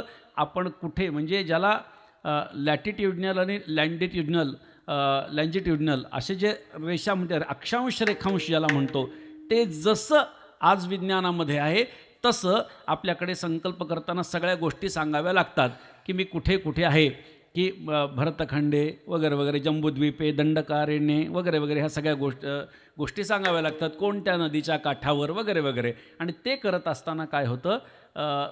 ब्राह्मण आपल्याला म्हणतात की नावाचा उच्चार करा आणि गोत्राचा उच्चार करा. आपल्याला आपलं नाव तर नक्की माहिती असतं, पण सगळ्यांना गोत्राचा उच्चार करता येतो का हो? नाही. मग तोंडाकडे पाहतात. म्हणजे काय? लोकांना प्रश्न असतो, गोत्र म्हणजे काय? ज्या ऋषीपासून आपली उत्पत्ती झालेली आहे ते आपलं गोत्र. पण आता लोकांना माहितीच नाही. लक्षात घ्या, जगातले सर्व माणसं जे आहेत हे सगळे ऋषीपुत्र आहेत. परंतु संस्कार न झाल्यामुळे काही जण बाजूला पडले आणि ज्यांच्यावरती संस्कार चालत आले त्यांना माहिती आहे आम्ही कोणत्या ऋषीचे पुत्र आहेत. पण तसं जरी असलं, मग ब्राह्मणाला जर सांगितलं की नाही आम्हाला माहीत नाही गोत्र काय, मग तेच काय म्हणतात? कश्यप गोत्रोत्पन्नोहम. म्हणजे काय? जे जे काही गोत्र आहेत हे सगळे कश्यपापासून निर्माण झालेले आहेत. त्याच्यामुळे याचं नाव घेण्यापेक्षा याचं नाव घेतलं की सगळेच आले. मग कन्फ्युजन काय झालं? दूर झालं. असे कश्यप ऋषी, काश्यपी सृष्टी, जगाची निर्मिती होण्यासाठी ते. म्हणून दैत्य कुळामध्ये निर्माण झालेला भक्त प्रल्हाद. लक्षात घ्या, तो भगवत भक्त आहे, धन्य आहे. ज्याच्यासाठी भगवान नृसिंह प्रकट झाले तो भाग्याचा आहे आणि भगवंताच्या आशीर्वादामुळे तो तरला आहे. म्हणून धन्य तो भाग्याचा तरला संसार, असा भक्त प्रल्हाद आहे. आपल्याला सर्वांना कथा माहिती आहे. भगवान नरसिंहाचं हे स्थान असल्यामुळे इथे काय त्यांची कथा सांगण्यामध्ये काही वेळ घालण्यात अर्थ नाही. पण अगदी थोडक्यात धावत्या गोष्टीनं जर आपण चिंतन करायचं झालं, हिरण्यकश्यपूने विचारलं भक्त प्रल्हादाला, तुझा परमात्मा कुठे आहे? उत्तर दिलं, जलेपी विष्णुर्ज्वलनेपी विष्णू, गजेपी विष्णुर्भुजगेपी विष्णू, त्वयि स्थितो दैत्य मयि स्थितस्य विष्णुं विना दैत्य गणोपी नास्ति. भक्त प्रल्हादाने उत्तर दिलं, जलेपी विष्णुर्ज्वलनेपी विष्णू. ज्या पाण्यामध्ये बुडवण्याचा प्रयत्न केला ते पाणी म्हणजे विष्णू आहे. ज्या आगीमध्ये जाळण्याचा प्रयत्न केला ती आग म्हणजे विष्णू आहे. ज्या हत्तीच्या पायाखाली तुडवण्याचा प्रयत्न केला तो हत्ती म्हणजे विष्णू आहे. ज्या नागांच्या खाईमध्ये तुम्ही मला टाकलंस ते नाग म्हणजे विष्णू आहे. हे दैत्या, तो तुझ्यातही आहे, तो माझ्यातही आहे. आणि तुझे दैत्यगण जे आहेत ना ते सुद्धा विष्णूशिवाय नाहीत. बरं, राग आला आणि भक्त प्रल्हादाला ओढत ओढत नेलं निर्जन ठिकाणी, त्याच्या वाड्यात. 80,000 खांबाचा वाडा. बरं का, वर्णन काय आहे? आपल्याला टी व्हीमध्ये चित्रामध्ये काय दाखवलं जातं? दगडी खांब, नाही का, लाकडी खांब. 80,000 खांबांचा तो वाडा. कोणीच नाही त्या दोघांशिवाय. म्हणले आता सांग तुझा परमात्मा कुठे आहे. त्या 80,000 खांबातून गुरगुरण्याचा आवाज येऊ लागला, कारण प्राकट्य होणार होतं. कोणत्या खांबावर हा लाथ मारेल सांगता येत नाही, पण लाथ मारणार आहे हे परमात्म्याला माहिती आहे. 80,000 खांबातून गुरगुरण्याचा आवाज येऊ लागला. विचारलं या खांबात का आहे. खांबावरी लाथ मारेली दुर्जने स्तंभी नारायण प्रकटला. नाथ महाराजांनी फार सुंदर वर्णन केलं. मी 1-2 ठिकाणी त्याचा उल्लेख सुद्धा केलेला आहे. असं भगवान नृसिंहाचं वर्णन आपल्याला इतरत्र कुठेही पाहायला सापडणार नाही. मृदंगाच्या बोलाप्रमाणे नाथ महाराजांचे ते बोल आहेत. नाथ महाराज म्हणतात तो परमात्मा प्रकट झाला आणि त्याचं स्वरूप कसं आहे. नाथ महाराज म्हणतात स्तंभ फोडित कटकट दाढा व्यंकट विकट उद्भट वीर विकट नरकेशरी जिह्वा लळललित लटलट धुरधुरीत कंठ श्वासे नासा पुट उतट पिंगट जटा जुट दाट बाण सणसणाट वज्र दणदणाट नखे तिखे तिकट बोट रागे फोडी पोट हात सुभट भट नेत्र गरगराट चंद्र सूर्य गरगराट रे शब्द कटकट साधनी कष्ट फुकट एका जनार्दनी नामे वैकुंठ पीठ रे. अशा पद्धतीचं वर्णन नाथ महाराजांनी त्यांच्या अभंगामध्ये करून ठेवलेलं आहे. असं वर्णन आपल्याला त्या नृसिंहाचं कुठेही पाहायला मिळणार नाही. माझी विनंती या निमित्ताने की हा अभंग जिथे जिथे नृसिंह मंदिर आपल्या परिसरामध्ये तिथे तिथे त्या नृसिंहाचं वर्णन करणारा अभंग आपण प्रत्येकाने लावावा अशी विनंती त्या निमित्ताने मी आपल्याला करतो. आता परमात्मा कोणासाठी प्रकट झाला. भक्त प्रल्हादाच्यासाठी प्रकट झाला. तो भाग्याचा आहे. परमात्मा कोणाहीसाठी येत नाही म्हणून तो काय आहे भाग्याचं. भाग्य म्हणजे काय हो. भाग्य म्हणजे काय. अगदी सामान्य व्याख्या बघायची का तर एखादी गोष्ट आपल्याकडे नसावी. बघा पटतंय का. बघा एखादी गोष्ट आपल्याकडे नसावी तिची आपल्याला गरज असावी. एखादी गोष्ट आपल्याकडे नसावी तिची आपल्याला गरज असावी आणि ती विनासायास प्राप्त व्हावी याला भाग्य म्हणायचं. बघा पटतंय का. एखादी गोष्ट नाही आहे म्हणजे उदाहरण देतो. एखाद्याकडे पैसा नाही आहे. पैशाची गरज आहे पण पैसा नाही. अचानकपणे धन सापडलं. काय झालं. काय म्हणतो आपण भाग्यवान आहेत. आपल्याला धन. एखाद्याला लॉटरी लागली भाग्यवान आहे. म्हणजे भाग्याच्या संबंधानं मोठा विचार आपल्याला करता येणं शक्य आहे. भाग्यवान कोण आहे. परमार्थाच्या दृष्टीनं भाग्यवान कोण आहे आणि संसाराच्या दृष्टीनं भाग्यवान कोण आहे. तर संसाराचा विचार जर आपण केला वाढावे संतान गृही व्हावे धनधान्य हे भाग्याचं लक्षण सामान्य माणसं समजतात की बाबा मला मुलं व्हावीत, माझी संपत्ती वाढावी, माझं ऐश्वर वाढावं, माझी सत्ता प्रस्थापित व्हावी. या सगळ्या गोष्टी संसाराच्या दृष्टीनं काय आहेत भाग्याच्या सांगितलेल्या आहेत. मात्र संत महात्म्याला भाग्य समजत नाही. भाग्य तरी नव्हे धनपुत्रदारा निकटवास बरा संतापाई. संतांच्या जवळ निकटवास बरा असा विचार त्या ठिकाणी सांगण्यात आलेला आहे. म्हणजे संत महात्मे भाग्य मानतात मात्र ते भाग्य मानत असताना थोडासा वेगळा विचार मांडत असतात. त्यांची भाग्याची व्याख्या वेगळी आणि तुमची आमची भाग्याची व्याख्या वेगळी आहे. अनेक पद्धतीनं आपल्याला विचार करता येईल बरं का. भगवत पूज्यपाद श्रीमदाद्य जगद्गुरू शंकराचार्य असं म्हणतात पंचाक्षरं पावनमुच्चरन्तः पतिं पशूनां हृदि भावयन्तः भिक्षाशनादिक्षु परिभ्रमन्तः कौपिनवन्तः खलु भाग्यवन्तः. अशा पद्धतीनं लंगोटीधारक. कोणता लंगोटीधारक. पंचाक्षरं पावनम उच्चरन्तः. नमःशिवाय हा पावन करणारा जप आहे बरं का. काही जण ओम नमःशिवाय असं म्हणतात आणि याला पंचाक्षरी म्हणतात. पण हा पंचाक्षर झालं का तसं बघितलं तर 6 अक्षरं झाली. पण शास्त्र आपल्याला असं सांगतं की ओम नमः शिवाय हा 6 आकडे जरी आपल्याला दिसत असतील, 6 शब्द जरी दिसत असतील तरी ओम हा आकड्यात पकडायचा नाही. त्यामुळे नमः शिवाय हा पंचाक्षरी मंत्र आहे. पंचाक्षरं पावनम उच्चरन्तः. आपल्या मुखातून भगवंताचं नामस्मरण गायचं. पतिं पशूनां हृदि भावयन्तः. पशुपतीनाथ भगवान श्री विश्वेश्वराला नित्य हृदयामध्ये जो धारण करतो. भिक्षाशनादिक्षु परिभ्रमन्तः. भिक्षेमध्ये मिळालेलं यदृच्छेनं मिळालेलं खाऊन जो इतस्ततः परिभ्रमण करीत असतो. कौपीनवन्तः खलु भाग्यवन्तः. असा लंगोटीधारक जो आहे तोच काय आहे खरा भाग्यवान आहे. अशी आचार्यांनी सांगितलेली व्याख्या. आपल्याला खूप आणखी विस्तार करता येईल पण आपल्याला आपल्या अभंगाकडे वळायचं आहे आणि टप्प्याटप्प्याने पुढं जाणं गरजेचं आहे. म्हणजे भाग्याचा कोण आहे तर भगवंताचं नामस्मरण मुखातून ज्याच्या आलेलं आहे, ज्याने भगवंताचं नाम मुखातून घेतलेलं आहे असा कोण आहे भाग्याचा आहे. आता संत महात्मे वारंवार आपल्याला काय सांगतात भाग्याचा विचार सांगतात बरं का. नामाचा विचार सांगतात. तुम्ही अभंग जर संतांचे बघितले तर खूप सारे अभंग काय आहेत नामाचं वर्णन करणारे आहेत. आता काही लोकांना असं वाटतं काय नाव घेऊन उपयोग आहे. नाव घेऊन काय उपयोग आहे? ऐका, मंत्रामध्ये ताकद आहे. आपल्यामध्ये जर पवित्रता असेल तर मंत्रात ताकद आहे. रामकृष्ण हरी हा वारकरी संप्रदायाचा महामंत्र आहे. जेवढे शब्द आहेत तेवढे लाख जर आपला जप झाला तर त्याचं पुरश्चरण होत असतं. आणि पुरश्चरण झाल्यानंतर त्या नामाची ताकद काय आहे हे नाव घेणाऱ्याला विचारा. ज्यांनी तेवढं नामस्मरण केलेलं आहे, कोणतंही नामस्मरण असेल, नमःशिवाय आपण करत असाल मंत्रजप, तर 5 लाख वेळा जर आपला तो जप झाला तर त्या जपाचा परिणाम आपण बघा. आपल्याला अशा काही गोष्टी जाणवायला लागतात ज्या सामान्य लोकांना जाणवत नाहीत. प्रत्येक मंत्राचा काहीतरी लाभ सांगितलेला आहे. लाभ कोणता आहे तो विचार करून जर तुम्हाला करायचा असेल तर भाग निराळा. पण संतांच्या नामस्मरणामुळे काही लाभ प्राप्त व्हावा याच्यासाठी कधी नामस्मरण करायचं नाही. तर अंतःकरणाच्या शुद्धीसाठी आणि चित्त प्रसन्नतेच्यासाठी म्हणून परमात्म्याचं नामस्मरण करायचं, ज्या योगे आमचा उद्धार होऊ शकतो. म्हणून देवाचं नाव घ्या. संत महात्मे आपल्याला काय सांगतात? वारंवार सांगतात. पण कधीकधी असं होतं की काही मंडळी देवाचं नाव घ्या, देवाचं नाव घ्या असं म्हटल्याच्या नंतर म्हणतात की काय ठेवलं बरं त्या देवाच्या नावामध्ये? काय कोणाचं नाव घेऊन काय होतं? लक्षात घ्या, व्यवहाराचा जर आपण विचार केला तर नाव सांगितल्याशिवाय कामंसुद्धा होत नाहीत. बघा, तुम्ही व्यवहाराचं गणित तुम्ही बघा. अगदी मंत्रालयामध्ये एखाद्याला जायचं असेल तर आत पोचण्यासाठी तरी कोणाचं नाव सांगावं लागतं.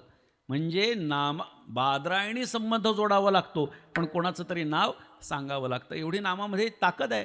गमतीनं एक उदाहरण मी नेहमी सांगत असतो, गमतीने घ्या बरं का, जास्त विचार खोलात करू नका. आपल्याकडे अनेक राजे होऊन गेले पूर्वीच्या काळामध्ये. जेव्हा मुस्लिमांचं आक्रमण झालं नव्हतं त्याच्या आधीचा काळ मी आपल्याला सांगतो. भोज राजा आपण सर्वांनी ऐकलं असेल. त्या भोज राजा त्या दरबारामध्ये कालिदास नावाचा एक कवी होता. आणि त्या कवीची ख्याती अशी होती की त्याच्यामध्ये शास्त्रवाद कोणी जरी केला तरी काय व्हायचं? कालिदास जिंकायचे. आणि त्या काळामध्ये जेवढं आपलं राज्य असेल त्या छोट्या छोट्या राज्यामध्ये सगळे राजे सुखी असायचे. पण राजा म्हणल्यानंतर काय असतं? लढाईची, युद्धाची खुमखुमी असते. मग त्यावेळी काय व्हायचं? शास्त्रवाद व्हायचे. आणि मग या राज्यातले पंडित त्या राज्यातले पंडित एका ठिकाणी यायचे आणि शास्त्रवाद झाला. त्याच्यातला जो कोणी जिंकायचा त्या राजाला काय वाटायचं? युद्ध जिंकलं असा आनंद त्याला व्हायचा. तो काळ असा शांतीचा काळ भारतातला. त्याच्यात काय झालं? कालिदासांच्या नंतर भोजराजाच्या राज्याच्या बाजूला एक पंडित राहत होता. एक राज्य होतं, तिथल्या पंडित हा 2ऱ्या क्रमांकाचा विद्वान होता. म्हणजे जगामध्ये त्याचा 2रा क्रमांक की बस कालिदासानंतर कोण विद्वान? तर हा विद्वान.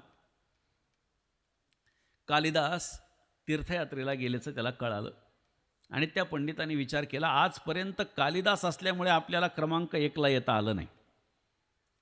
आता कालिदास नाही ना, भोजराजाला पत्र पाठवू. त्यांनी पत्र पाठवलं की मला तुमच्या राज्यातल्या पंडितांशी शास्त्रवाद घालायचा. भोजराजाने डोक्याला हात लावला. म्हणजे आजपर्यंत कालिदास असल्यामुळे मी कधी हरलो नाही शास्त्रवादामध्ये, आणि आज हा 2ऱ्या क्रमांकाचा विद्वान पंडित आहे. पण तो जर आपल्याकडे आला तर आज कालिदासासारखा दुसरा आपल्याकडे कोणी विद्वान पंडित नाही. आता काय होणार? आपण हरणार. आता परिस्थिती काय होणार? बिकट होऊन जाणार. राजा चिंतेत पडला. राज्यामध्ये सगळी बातमी गेली. मोठमोठ्या पंडितांना राज्यातल्या बोलवलं, परंतु राजे साहेबांच्या समोर कोणीही असं म्हणायला तयार नाही की मी त्याच्याशी शास्त्रवाद घालतो. कोणी म्हणायला तयार नाही. कारण परिस्थिती माहिती होती की आपल्यापेक्षा तो पंडित जो आहे तो विद्वानच आहे. बर, पत्र आलं. राजा चिंतेत पडला. कोणीही समोर येईना. मान खाली बसलेला, खाली घालून बसलेला त्या भोजराजाच्या समोर एक माणूस येऊन उभा राहिला.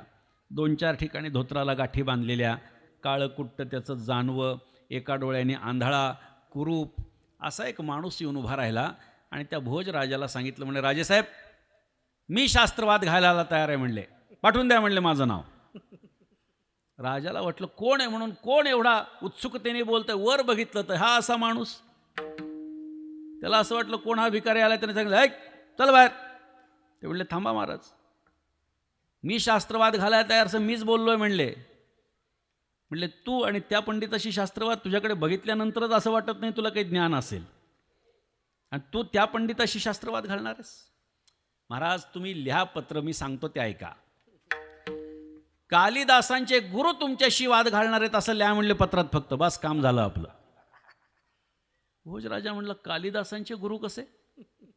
त्यांनी सांगितलं अहो नावात फार शक्ती आहे म्हणले, तुम्ही फक्त लिहा की कालिदास सध्या राज्यात नाहीत, कालिदासांचे गुरु तुमच्याशी शास्त्रवाद घालणार आहेत. आता जेव्हा कोणताच पर्याय शिल्लक नसतो तेव्हा कोणता एक पर्याय मान्य करावा लागतो बरं का. कोणीच काही बोले ना, भोजराजांनी पत्र पाठवलं, या दिवशी यावेळी तुम्ही या. कालिदास सध्या राज्यात नाही, पण प्रत्यक्ष कालिदासांचे गुरु तुमच्याशी शास्त्रवाद घालणार. हे पत्र जेव्हा त्या पंडिताच्या हाती लागलं, त्यांनी डोक्याला हात लावला. अर्र म्हणले, कालिदास जर एवढा विद्वान, त्याचा गुरु किती विद्वान. झालं म्हणले, आपल्याला माहीत नव्हतं कालिदासांचे पण गुरु आहेत. हा पण शास्त्रवाद आपण हरणार. पण आता काय, राजाला आव्हान दिलं तर जावं लागेल. झालं, आला पंडित. त्याच्या डोक्यात हेच की कालिदास एवढा विद्वान, त्याचे गुरु किती विद्वान, त्यांच्याशी शास्त्रवाद घालायचा, कसा घालायचा, काय प्रश्न विचारायचे. हलकल्लोळ माजला अंतःकरणामध्ये. सभा भरलेली, 2 आसन उच्चासन, राजासाहेब सिंहासनावर बसलेले. आता हा फाटक्या धोत्रावाला, हा दुसरा तिसरा कोणी नसून गंगूतेली, करवती काठाचं धोतर घातलेलं, अगदी असं करवती काठाचं धोतर घातलेलं. झालं, नंतर जानवं स्वच्छ, ग्रंथाचं बाड समोर आणून ठेवलं, म्हणजे समोरच्याला असं वाटावं हा विद्वान आहे म्हणून ग्रंथ समोर. ते बरेचशी माणसं जेव्हा बाईट देत असतात ना, ते मागं पुस्तकं ठेवत असतात. तुम्ही लक्षात घ्या, पुस्तकं मागे ठेवून बोलणारा माणूस दिसला की लक्षात घ्या, याला असं दाखवायचं की मी अभ्यासपूर्ण बोलतो, पण असं काहीही नसतं. फार वरवरचं असतं त्याचं, फक्त दाखवायचं असतं. त्याने आपले बाड आणून ठेवले आणि विचार केला, जर शास्त्रवाद भरपूर वेळपर्यंत चालला आणि मध्ये भूक लागली तर काही खायला असावं म्हणून 7 भाकऱ्या आणि दही बरोबर आणून ठेवलं. म्हणजे काही बोलता बोलता भूक लागली तर आपलं दह्याबरोबर खायचं, असं त्याच्या डोक्यात विचार. याच्या डोक्यात हाच विचार. दिसायला तर माणूस साधा दिसतोय म्हणले, पण कालिदासांचा गुरु आहे म्हणल्यानंतर निश्चितपणे विद्वान असेल. राजेसाहेबांनी सांगितलं, करा सुरुवात. काय विचारावं, काय विचारावं. याला जर संस्कृतामध्ये विचारलं, आपल्यापेक्षा विद्वानच आहे, त्याच्यामुळे याला उत्तर देतं. असं काहीतरी करावं ज्याच्यामध्ये आपल्याला एक संधी मिळू शकते जिंकण्याची. म्हणले आपण असं करू, शब्दाने प्रश्नच विचारायचेत नाही, म्हणजे इशाऱ्याने प्रश्न करू. जर नाही कळालं तर जिंकण्याची शक्यता आहे. राजेसाहेबांनी जेव्हा सांगितलं सुरू करा, तेव्हा त्यांनी याला एक बोट दाखवलं. गंगूतेलीला एक बोट दाखवलं. अगदी मी पुन्हा सांगतो, लाईटर नोटवर घ्या बरं का, जास्त सिरियसली विचार करू नका. एक बोट दाखवलं. या गंगूतेलीने बघितलं एक बोट, याने 2 बोटं दाखवली. अरे बापरे म्हणले, शेवटी कालिदासांचे गुरु विद्वानच. बरोबर आहे म्हणले उत्तर. याने 5 बोटं दाखवली, त्यांनी मूठ दाखवली. अरे बापरे म्हणले, हे सुद्धा उत्तर बरोबर. शेवटी कालिदासांचे गुरु आहेत म्हणले. कालिदास जे एवढा विद्वान आहे, त्याचे गुरु निश्चित विद्वान असतील. त्यांनी काय केलं, अशी 7 बोटं दाखवली. गंगूतेलीने बघितलं 7 बोट. अरे बापरे म्हणले, कालिदासांचे गुरु, हे पण उत्तर बरोबर आहे. त्यांनी पुढचा प्रश्न केला. त्यांनी दह्याची वाटी दाखवली. जशी दह्याची वाटी दाखवली, तो पंडित उठला. त्यांनी गंगूतेलीला साष्टांग दंडवत घातलं. म्हणले, तुम्ही जिंकलात, मी हारलो, कारण तुम्ही कालिदासांचे गुरु आहेत म्हणला. आता या दोघांमध्ये काय चर्चा झाली जसं तुम्हाला कळालं नाही, तसं राजालाही कळालं नाही. अरे म्हणले, काय चर्चा झाली, याने काही बोटं दाखवले, त्याने काही बोटं दाखवले, हा हारला म्हणलं काय बरं, याच्या चेहऱ्यावर काही जिंकल्याचं खुशी दिसत नाही, आनंद दिसत नाही. म्हणजे झालं काय. त्या पंडिताला बोलवलं. म्हणले, काय झालं. म्हणजे काय होणार महाराज, कालिदासांचे गुरु म्हणले जिंकणारच होते. म्हणजे झाली म्हणले शास्त्रचर्चा, झाली म्हणले. काय केलं म्हणले, तुम्ही काही बोट दाखवले, त्यांनी काही बोट दाखवले, झालं काय नेमकं. त्यांनी सांगितलं, म्हणले असं आहे की ते कालिदासांचे गुरु असल्यामुळे मी असा विचार केला, शब्दामध्ये काही प्रश्न विचारायचे नाही, इशाऱ्याने काही जमतं का बघावं. मी त्यांना एक बोट दाखवलं आणि तत्त्वज्ञान तपासलं की यांना तत्त्वज्ञानातलं कळतं का. मी असं एक बोट दाखवलं की जगामध्ये एक ब्रह्म आहे, बरोबर आहे का. पण त्यांनी 2 बोटं दाखवली. म्हणजे याचा अर्थ म्हणले महाराज, जगामध्ये नुसतं ब्रह्म असून जगाची निर्मिती होत नाही, माया पण असावी लागते. माझ्यापेक्षा विद्वान म्हणले. शेवटी कालिदासांचे गुरु. अरे बरं. मग मी त्यांना विचारलं, हे जग पंचमहाभूतांपासून तयार झालंय, बरोबर आहे का. त्यांनी मूठ दाखवली. म्हणले म्हणजे पंचमहाभूतांपासूनच सृष्टीची निर्मिती झाली आहे, पण स्वतंत्रतेनं नाही. जोपर्यंत पंचमहाभूत एकत्र येत नाहीत तोपर्यंत सृष्टीची निर्मिती होत नाही. तत्त्वज्ञानात पक्के म्हणले. बस, शेवटी कालिदासांचे गुरु आहेत म्हणले ते. मग माझ्या लक्षात आलं तत्त्वज्ञान पक्का आहे. मग मी असा विचार केला, जरा भूगोलाचं ज्ञान आहे का कळावं, विचारावं म्हणले. मी 7 बोटं केली की पृथ्वीच्या पाठीवरती 7 समुद्र आहेत, बरोबर आहे का? पण माझ्यापेक्षा भूगोलाचंही ज्ञान त्यांचं जास्ती. त्यांनी सांगितलं, म्हणजे त्यांनी सांगितलं 7 समुद्र आहेत, पण मधून मेरू पर्वत गेलाय, म्हणून तिकडं एक भाग इकडं एक भाग. शेवटी कालिदासांचे गुरु. मग मी आणखी खोलात जाऊन विचारलं की तो मेरू पर्वत जो तुम्ही बोलताय कुठे आहे? त्यांनी दह्याची वाटी दाखवली, म्हणजे दधी समुद्राच्या जवळ. हे पण उत्तर बरोबर आहे, कारण ते कालिदासांचे गुरु आहेत म्हणले. आता काय करावं? त्या पंडिताला काय द्यायचं ते दिलं. या गंगोतेलीला बोलवलं, म्हणले इकडे. तुमच्या 2 विद्वानांमध्ये काय चर्चा झाली माझ्यासारख्या पामराला कळाली नाही म्हणले. म्हणजे काय चर्चा म्हणले? अरे हरला ना म्हणे तो पंडित. हा हरला का म्हणले पंडित? याच्या गावीच नाही की काही शास्त्रवाद झाला. अरे तुमच्या 2 विद्वानांमध्ये काय चर्चा झाली माझ्यासारख्या पामराला कळाली नाही म्हणजे काही चर्चा नाही झाली म्हणे महाराज. अरे मग त्यांनी बोटं दाखवले, तू बोट. हा हा अच्छा ते होय म्हणले. त्यांनी माझा 1 फुटका डोळा बघितला आणि सांगितलं राहिलेला 1 फोडेल. त्याला सांगितलं तुझे 2 फोडेल. त्याला राग आला. त्यांनी सांगितलं 1 कानफडात वाजवेल. 5 बोटं दाखवली ना, 1 कानफडात वाजवेल. आमच्या दरबारामध्ये येऊन माझ्या राजासमोर तुम्ही मला बोलता, एका बुक्कीत गार करेल म्हणले आपल्याला. मग त्याला असं वाटलं एवढी ताकद दाखवतोय, माझ्या भाकऱ्यांकडे लक्ष गेलं आणि त्यांनी विचारलं काय एवढी ताकद? 7 भाकऱ्यांमुळे का? त्याला सांगितलं 3:30 सकाळी 3:30 संध्याकाळी. कशा बरोबर? दया बरोबर. विठ्ठल विठ्ठल विठ्ठल विठ्ठल विठ्ठल. म्हणून मी आपल्याला सांगितलं अगदी लाईटर नोटवर घ्या. मला सिद्धांत काय मांडायचं लक्षात घ्या की नामात काय ताकद आहे. कालिदासाचे गुरु आहे असं खोटं सांगितलं तर समोरचा पंडित जर हरतोय, तर नाम जर अशा सामान्य नामामध्ये जर काही एवढी ताकद आहे, तर परमात्म्याच्या नामामध्ये केवढी ताकद असेल. विठ्ठल विठ्ठल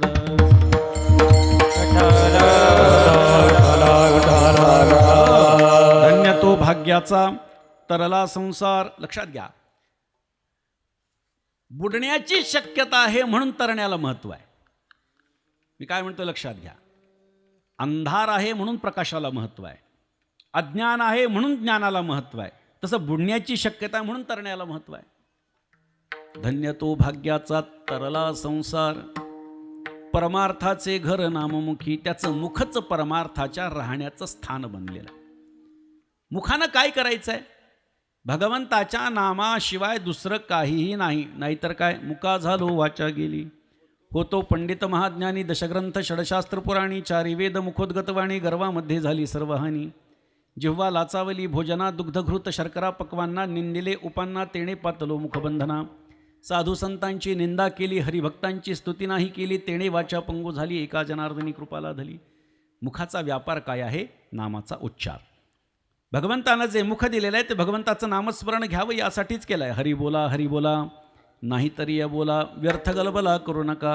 मुखानं एकतर भगवंताचं नाम घ्यायचं आहे, नाहीतर शांत बसायचं आहे. कुठल्याही प्रकारचा गलबला करण्याचं काही कारण नाही. नाथ महाराजांचं एक भारूड आहे. सत्वर पावगे मला भवानी आई रोडगा वाहीन तुला. या भारुडामध्ये नाथ महाराजांनी त्या स्त्रीच्या मुखातलं वाक्य असं सांगितलंय, जाऊ माझी फडफड बोलते, बोडकी करगतीला भवानी आई रोडगा वाहीन तुला. आता सगळा अभंग सांगण्याचं काही कारण नाही, माझ्या फक्त मुखाचा व्यापार याच्या संदर्भात मी आपल्याला विचार सांगतोय. जाऊ माझी फडफड बोलते. कोण जाऊ आहे? तर वाणी रूपी जाऊ फडफड बोलते आहे. बोडकं करून टाक म्हणले तिला. काय होतं? किंवा बोळकं असाही अर्थ घ्या. म्हणजे एखादा माणूस फार बोलणारा असेल आणि त्याचे सगळेच जर दात पडले तर त्याला बोलायला जसा अडथळा निर्माण होतो आणि मग तो बोलण्याची क्षमता त्याची कमी झाल्यामुळे बाबा आपलं काही बोलणं कळणार नाही या भीतीपोटी तरी तो शांत बसतो. अशी भूमिका आहे. अगदी खूप विस्तारानं त्याचंही चिंतन आपल्याला करता येऊ शकतं. काही अभंग त्यावेळी घेतला त्यावेळी त्याचं चिंतन होतंच, पण मला मुखाचा व्यापार सांगायचा. भगवंताचा नामोच्चार हा आमच्या जीवनाचा एक मुख्य भाग असणं अपेक्षित आहे. म्हणून धन्य तो भाग्याचा तरला संसार, परमार्थाचे घर नाममुखी. परमार्थाचे घर नाममुखी या शब्दाचा या वाक्याचा अर्थ काय आहे, त्याचं मुखच काय झालेलं आहे, परमात्म्याच्या राहण्याचं स्थान झालेलं आहे. म्हणजे त्याच्या मुखामधून जेही काही बाहेर येतं ते फक्त देवाच्या संबंधानं येतं. त्याच्या मुखातून काही बाहेर आलं तर ते फक्त भगवंताच्या संबंधाने असतं, भगवंताचं नामस्मरण असतं. दिनरजनी हाची धंदा गोविंदाचे पोवाडे, अखंड परमात्म्याचं नामस्मरण मुखामधून आलेलं असतं. मग आता त्याची क्रिया काय आहे महाराज सांगतात अभंगाच्या 3ऱ्या करीतसे कथा कीर्तनी आवडी करीतसे कथा कीर्तनी आवडी करीतसे कथा कीर्तनी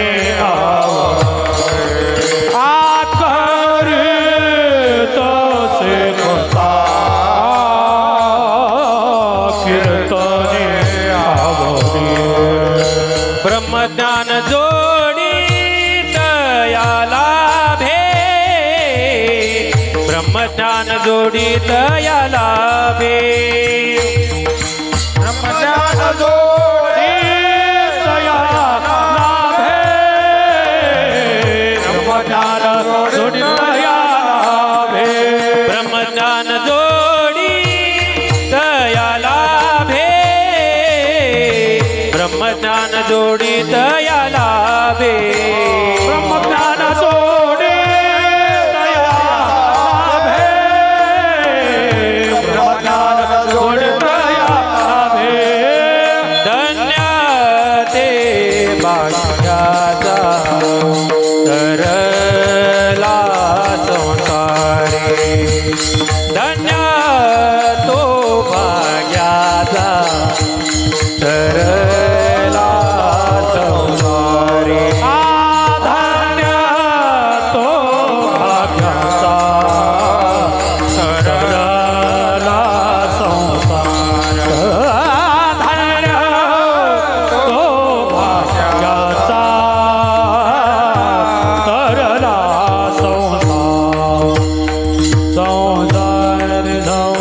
तरला करीतसे कथा कीर्तनी आवडी. तो कथाही करतो आणि काय करतो, कीर्तनही करतो. कथा काय आहे, कीर्तन काय आहे, अगदी सूक्ष्मामध्ये जर आपण अगदी वरवरचा जर विचार केला, कथा म्हणजे काय, तर त्या परमात्म्याच्या कथेच्या संबंधामध्ये असं चिंतन केलं आहे. तव कथामृतम तप्तजीवनम कविभिरीडितम कल्मषापहम श्रवणमंगलम श्रीमदाततम भुवि गृह्णन्ति ते भुरिदा जनाः, असं वर्णन भागवतामध्ये आलेलं आहे. तुझी कथा म्हणजे काय आहे, अमृत आहे. तव कथामृतम तप्तजीवनम, तापलेल्या जीवांसाठी तुझी कथा म्हणजे पाणी आहे. कविभिरीडितम, मोठमोठ्या कवींनी वर्णन केलेली अशी तुझी कथा आहे. कल्मषापहम, पापांपासून सोडवणारी अशी तुझी कथा आहे. श्रवणमंगलम, कानांना पवित्र करणारी अशी तुझी कथा आहे. आणि तुझं नामस्मरण करत जे इतस्ततः परिभ्रमण करीत असतात त्यांना जेव्हा जेव्हा तुझ्या चरित्राची इच्छा निर्माण होते तेव्हा पाणपोईप्रमाणे ते तुझ्या कथेमध्ये येऊन बसतात. आणि पाणपोई कधी असते, तहान लागल्यानंतर पाणी प्राप्त व्हावं अशाच ठिकाणी ते पाणपोई लावलेली असते. म्हणून अशा पद्धतीनं तुझी कथा म्हणजे एक प्रकारची पाणपोई. एकदा तिथं आलं की तृप्ततेची अनुभूती प्राप्त होणार आहे, अशी परमात्म्याची कथा आहे. कीर्तन काय आहे, तर आपण कीर्तन पाहतो. हे आता हे दिसतं आहे या ठिकाणी ही सगळी मंडळी, टाळकरी आहेत, आमचे किरण महाराज मृदंग वाजवत आहेत. म्हणजे ही सगळी मंडळी याला काय आपण म्हणतो, कीर्तन असं म्हणतो. पण कीर्तनाचं हे खरं स्वरूप आहे का, हे कीर्तनाचं बाह्य स्वरूप आहे. कीर्तनाचं अंतरस्वरूप काय आहे, तर त्याच्यामध्ये काय काय विषय असावेत याच्यावरती कीर्तन ठरत असतं. अभंगाला सोडून एकतर बोलायचं नाही. अभंगच जो असतो तो परमात्मपर असतो. भगवंताचं नामस्मरण, त्याच्या रूपाचं वर्णन, मागणीपर असे काही विषय जे असतात ते भगवंताला सोडून नसतात. म्हणून अभंग घेतल्यानंतर त्या अभंगाचं चिंतन करणं अपेक्षित आहे. पण स्थूल मानानं याला कीर्तन म्हणतात. आणि सूक्ष्मदृष्टीनं विचार केला तर परमात्म्याचं कीर्तन म्हणजे काय, तर एकनाथ महाराजांनी आपल्याला एक संहिता घालून दिलेली आहे, एक आचारसंहिता घातलेली आहे की कीर्तनकारांनी कीर्तन कसं करायचं, कीर्तनकारांनी कीर्तनात काय बोलावं, काय बोलू नये, याचा आलेख आपल्यासमोर एकनाथ महाराजांनी ठेवलेला आहे. नाथ महाराजांनी सांगितलं, सगुण चरित्रे परमपवित्रे सादर वर्णावी, सज्जन वृंदे मनोभावे आधी वंदावी, संत संगे अंतरंगे नाम बोलावे, कीर्तनरंगी देवा सन्निध सुखे डोलावे, भक्ती ज्ञानाविरहित इतरा गोष्टी न कराव्या, प्रेम भरे वैराग्याच्या युक्ती विवराव्या, जेणेकरून अंतरी मूर्ती ठसावी, श्रीहरीची ऐसी कीर्तन मर्यादा आहे संतांच्या घरची. अंतःकरणामध्ये पांडुरंग परमात्मा ठसून भरावा, ठासून भरावा, याच्यासाठी जे जे करता येणं शक्य आहे ते कीर्तनामधून संतांच्या प्रमाणद्वारा व्हावं ही अपेक्षा संतांनी व्यक्त केलेली आहे. म्हणून वर्णन असं केलं आहे, करीतसे कथा. तो महात्मा काय करतो? करीतसे कथा कीर्तनियावडी, ब्रह्मज्ञान जोडी तया लाभे, त्याला ब्रह्मज्ञानाची प्राप्ती होते. आणि एका जनार्दनी धन्य ते शरीर. एकूणच काय होतं? ते शरीर धन्य होतं. धन्य होतं म्हणजे काय? परमार्थ आणि संसार एकरूप होतो. दोन विरुद्ध गोष्टी एकत्र कशा येऊ शकतात? तर संत म्हणतात ना, म्हणून ते येऊ शकतात. ही सुरुवातीचा ज्याला उपक्रम, ज्याचा मी आपला विचार सांगितला, उपसंहारामध्ये सुद्धा तीच भूमिका आपल्याला सांगतोय. संत सांगतायत ना, मग निश्चित होणार आहे. प्रपंच हा त्याज्य नाही. परमार्थ हा करत असताना प्रपंचाच्या त्यागाची गरज नाही.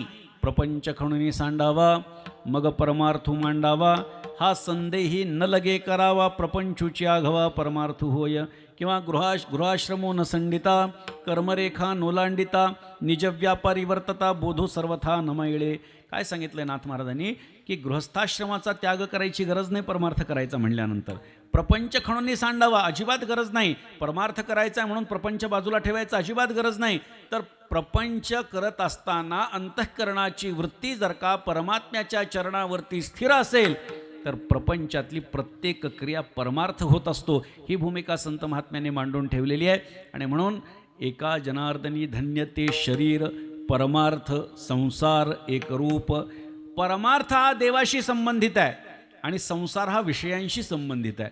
पण काय होतं, वैषयिक कृती करत असतानाच जर का अंतःकरणामध्ये परमात्म्याशिवाय दुसरं कोणी नसेल, म्हणजे जीवनमुक्ताची अवस्था, ही गोष्ट लक्षात ठेवा. जीवनमुक्ताला सुद्धा कर्म भोगून संपवावे लागतात. लक्षात घ्या. त्याला दुःख आहे. आमच्या संत जीवनमुक्तच आहे, पण त्यांना त्रास झाला नाही का? तुकोबारायांच्या अंगावरती उकळतं पाणी टाकलं नाही का? जळे माझी काया, लागला उणवा, धावरे केशवा माये बापा, पेटली ही सकळ कांती रोमावळी. ही भूमिका तुकोबारायांनी व्यक्त केलीच आहे ना, सांगितलंच ना. काट्याने मारलं, नाथ महाराजांच्या अंगावरती यवन थुंकला. म्हणजे काय? संत महात्म्यांना सुद्धा त्रास झाला. मी आपल्याला हरिपंडित महाराजांचं उदाहरण दिलं. घरामध्ये सुद्धा वाद झाले. म्हणजे काय?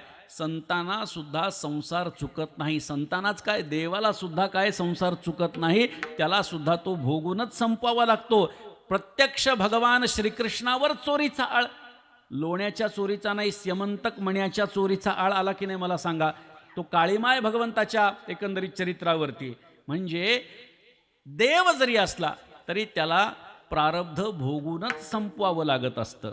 त्यामुळे क्रिया जेव्हा घडत असते त्यावेळी प्रपंच आणि परमार्थ या दोन्ही गोष्टी एकत्र हे करणं अत्यंत कठीण आहे.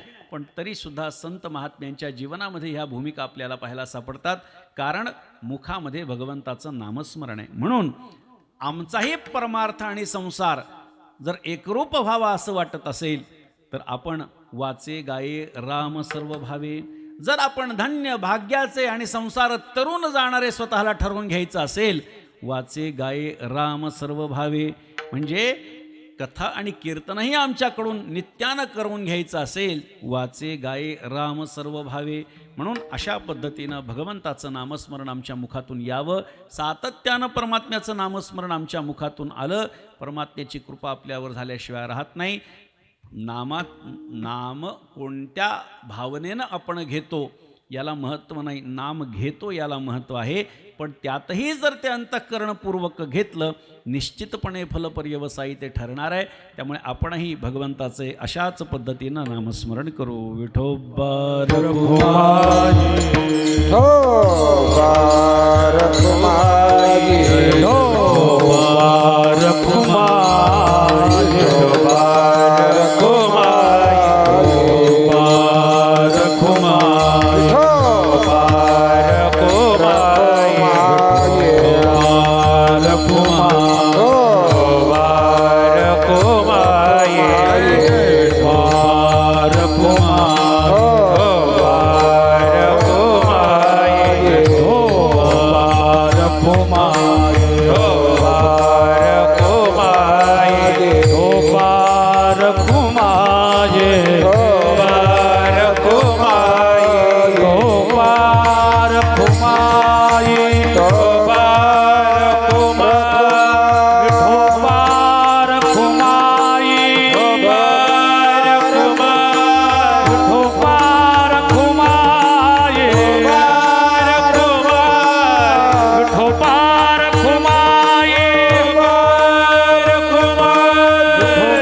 सदा ज्याचा नेम वाचे गाये राम सर्व भावे. धन्य तो भाग्याचा तरला संसार परमार्थाचे घर नाममुखी. शांतीब्रह्म श्रीमंत शेखनाथ महाराजांचा अभंग आज सेवेकरता निवडलेला होता. यथामती अभंगाचं चिंतन झालं. आपल्या सायखेडा गावामध्ये अखंड हरिनाम सप्ताहाचे दुसरं वर्ष साजरं होत असताना अत्यंत उत्साहामध्ये आपण सर्वजण आदरणीय बाबाजींच्या मार्गदर्शनाखाली हा उत्सव साजरा करत आहोत, संपन्न करत आहोत. आपल्याला परमार्थाला कोणीतरी लावताय, सन्मार्गाला कोणीतरी लावताय आणि तरी देखील सुद्धा आपली सहकार्याची भूमिका जर नसेल तर ती माणसं कर्मदरिद्री आहेत. म्हणजे एवढा सुंदर असा उत्सव होतोय आणि जर का त्याच्यामध्ये सहभाग आपल्याला देता आला नाही, ऐशा लाभा जो मुकला तुका म्हणे वाया गेला. त्यामुळे अशा लाभाला कोणी मुकलं नाही पाहिजे. तरुणांची मोठी फळी आहे ही मला जरा त्यातल्या त्यात आनंदाची बाब वाटते. कारण बऱ्याच ठिकाणी असं होतं की आम्ही कीर्तनाला गेलो असतो, अर्ध्यापेक्षा जास्त माणसं 70च्या पुढचे असतात. मग प्रश्न असा पडतो, यांना काय सांगायचं बरं यांना. आता यांनीच लोकांना सांगण्याची वेळ आहे, पण तरीसुद्धा बसलेले असतात. आणि मग मात्र इथे आपण तरुणांची मोठी उपस्थिती या कार्यक्रमाला लाभलेली आहे. त्यामुळे खरं समाधान आहे. एकनाथ महाराजांचा अभंग कीर्तन सेवेकरता निवडलेला होता. महाराष्ट्रातली नामांकित कीर्तनकार मंडळी या कार्यक्रमाच्यासाठी इथे येत आहेत. काल आमचे सन्मित्र अक्रूर महाराज साखरे यांचंही कीर्तन झालं. बरीचशी मंडळी आपण जर बघितली तर या पूर्ण 8 दिवसामध्ये उपस्थिती लावणार आहेत आणि त्यानिमित्तानं आपल्याला वेगवेगळे चिंतन श्रवण करायला प्राप्त होणार आहे. आज एकनाथ महाराजांचा अभंग सेवेकरता निवडलेला होता. एकनाथ महाराजांच्या दर्शनाला आपण त्यानिमित्तानं पैठणला जरूर यावं अशी एक विनंती त्याद्वारे मी आपल्याला या माध्यमातून करतो. त्याचं कारण असं आहे की एकनाथ महाराज हे श्रीमंत आहेत आणि एकनाथ महाराज हे शांत आहेत. संतांचा एक स्वभाव आहे, आपणासारिखे करीती तात्काळ नाही काळ वेळ तया लागी. आपणासारिखे करीती यातिकुळ नाही चित्ती. त्यांच्या अंतःकरणामध्ये यातिकुळ नसतं आणि क्षणामध्ये ते आपल्यासारखं करतात. जर एकनाथ महाराज ऐश्वर्यवान संत आहेत, जर ते शांती ब्रह्म आहेत, तर त्यांच्या दर्शनाला येऊन आपण फक्त त्यांच्या शरणागतीमध्ये जावं आणि प्रार्थना करावी, महाराज तुमच्यासारखी शांतता, तुमच्यासारखं ऐश्वर्य आम्हाला प्राप्त होऊ शकत नाही, पण आपली कृपा झाली, त्याच्यातला एखादा जरी अंश आमच्या वाट्याला प्राप्त झाला तरी आमचं जीवन कृतकृत्य झाल्याशिवाय राहणार नाही. आणि निश्चितपणे मी आपल्याला सांगतो की नाथ महाराज कधीही कोणाला रिकाम्या हातानं पाठवत नाहीत. त्यामुळे आपण पैठणला जरूर या आणि एकनाथ महाराजांचं दर्शन जरूर घ्या. आपल्यापैकी बरीचशी मंडळी पैठणला येतात याची मला खात्री आहे. या परिसरामध्ये आमचा मोठा शिष्य परिवार आहे. आपल्या भाऊसाहेब नगरमधला आमचा घनश्याम आमचा मुख्य चोपदार आहे संस्थांचा. ही चोपदार मंडळीसुद्धा याच परिसरातली सगळी आहेत. आणि म्हणून काय की या परिसरातली बरीचशी माणसं पैठणला येतात. पण आपण त्या निमित्तानं पैठणला या. नाथषष्ठीचा जो सोहळा, एकनाथ महाराजांच्या समाधीचा जो सोहळा आहे, हा वारकरी संप्रदायातल्या संतांच्या समाधी सोहळ्यातला सर्वात मोठा सोहळा आहे. 7 ते 8 लाख भाविक हे पैठणला जमा होतात. आणि वारकरी संप्रदायाच्या दृष्टीनं विचार केला एकूणच महाराष्ट्राच्या तर दुसऱ्या क्रमांकाचा सोहळा आहे. आषाढीला 12-13 लाख वारकरी पंढरपूरला आणि 7-8 लाख वारकरी पैठणला जमा होतात. एवढा मोठा सोहळा हा पैठणला होत असतो. मोरोपंताची एक सुंदर आर्य आहे. त्यांनी काय सांगितलं, जो एकदा पैठणा असं जाये षष्ठी, तो जीवनी कधी न होय कष्टी. जीवनामध्ये तो कधीच कष्टी होऊ शकत नाही जो एकदा पैठणला नाथ षष्ठीच्या वारीला जातो. त्यामुळे त्या वारीला आपण यावं. शक्य झालं नाही तर वर्षातून एकदा तरी आपण एकनाथ महाराजांच्या दर्शनासाठी यावं. त्या ठिकाणी आपल्याला नाथ महाराजांची समाधी तर दर्शनासाठी प्राप्त आहेच आहे, पण त्याचबरोबरीनं ज्या विजयी पांडुरंगाची पूजा एकनाथ महाराजांनी केली तो विजयी पांडुरंग तिथे आहे. पंढरपूरला ज्या पादुका नाथ महाराजांच्या पंढरपूरला जातात आषाढी एकादशीला, त्या पादुका तिथे आहेत. एकनाथ महाराज ज्या खांबाला टेकून प्रवचन करत होते तो पुराण खांब तिथे आहे. भगवान श्रीकृष्ण 36 वर्ष सेवा करून ज्या खांबामध्ये गुप्त झाले तो उद्धव खांब तिथे आहे. श्रीखंड्याच्या रूपामध्ये भगवंतानं रांजणामध्ये ज्या पाणी भरलं तो रांजण त्या ठिकाणी आहे. भगवंतानं 12 वर्ष केशव हे नामधारण करून ज्या सहाणेवरती चंदन उगाळलं ती सहाण त्या ठिकाणी आहे. भगवान दत्तात्रयांनी ज्या ठिकाणी एकनाथ महाराजांच्या दारामध्ये उभं राहून चोपदारकी केली ते स्थान त्या ठिकाणी आहे. आणि त्यामुळे पैठणला आपण एकदा जरूर यावं. त्याचबरोबरीनं ज्ञानोबाराय जिथे शुद्धिपत्र घेण्यासाठी आले तो नागघाटाचा परिसरसुद्धा त्या ठिकाणी आहे. आपल्या सत्य सनातन वैदिक हिंदू धर्मामध्ये आपण जे शालिवाहन शक असं म्हणतो, तो शालिवाहन राजा, त्याची राजधानी पैठण, आणि त्यामुळे आजही तो विजयस्तंभ तीर्थखांब म्हणून उपस्थित आहे. 2000 वर्षांपूर्वीचा तो तीर्थखांब आहे आणि तो तीर्थखांब बघण्यासारखा आहे. पालथी नगरी आहे बरं का, खूप आहे पैठणला. आता मी काही इथलं पर्यटनाचा काही ब्रँड अँबॅसेडर नाही पैठणचा. हां, नाही तर तुम्ही म्हणाले असं का सांगू लागले. ते पर्यटनासाठी गार्डन डॅम हा भाग निराळा आहे. मी आपल्याला आध्यात्मिक गोष्टी सांगतोय, धार्मिक गोष्टी, पारमार्थिक गोष्टी सांगतोय की कोणत्या कोणत्या गोष्टी आपण पैठणला येऊन करू शकतो. त्यामुळे एवढ्या सगळ्या गोष्टी त्या ठिकाणी उपलब्ध आहेत. त्यामुळे आपण जरूर पैठणला या. आणि जर आपल्याला तसं शक्य झालं नाही मध्यंतरीच्या काळामध्ये, तर येणाऱ्या काळामध्ये आपण श्री क्षेत्र पैठणला भव्य दिव्य असं एकनाथी भागवताचं मंदिर बांधकाम त्याचं करणार आहोत. कारण जर आपण बघितलं तर देहूला गाथा मंदिर आहे तुकोबारायांचं, आळंदीला ज्ञानोबारायांच्या ज्ञानेश्वरीचं मंदिर आहे. म्हणून पैठणला एकनाथी भागवताचं मंदिर व्हावं, म्हणजे वारकरी संप्रदायाचे प्रस्थानत्रयीची मंदिरं ही महाराष्ट्रामध्ये तयार होतील. असा सुंदर मोठा भव्य दिव्य प्रकल्प आपण हा हाती घेतलेला आहे. आणि त्यामुळे या प्रकल्पाच्यासाठी सुद्धा आपण सर्वांनी उपस्थित राहावं. मी आपल्याला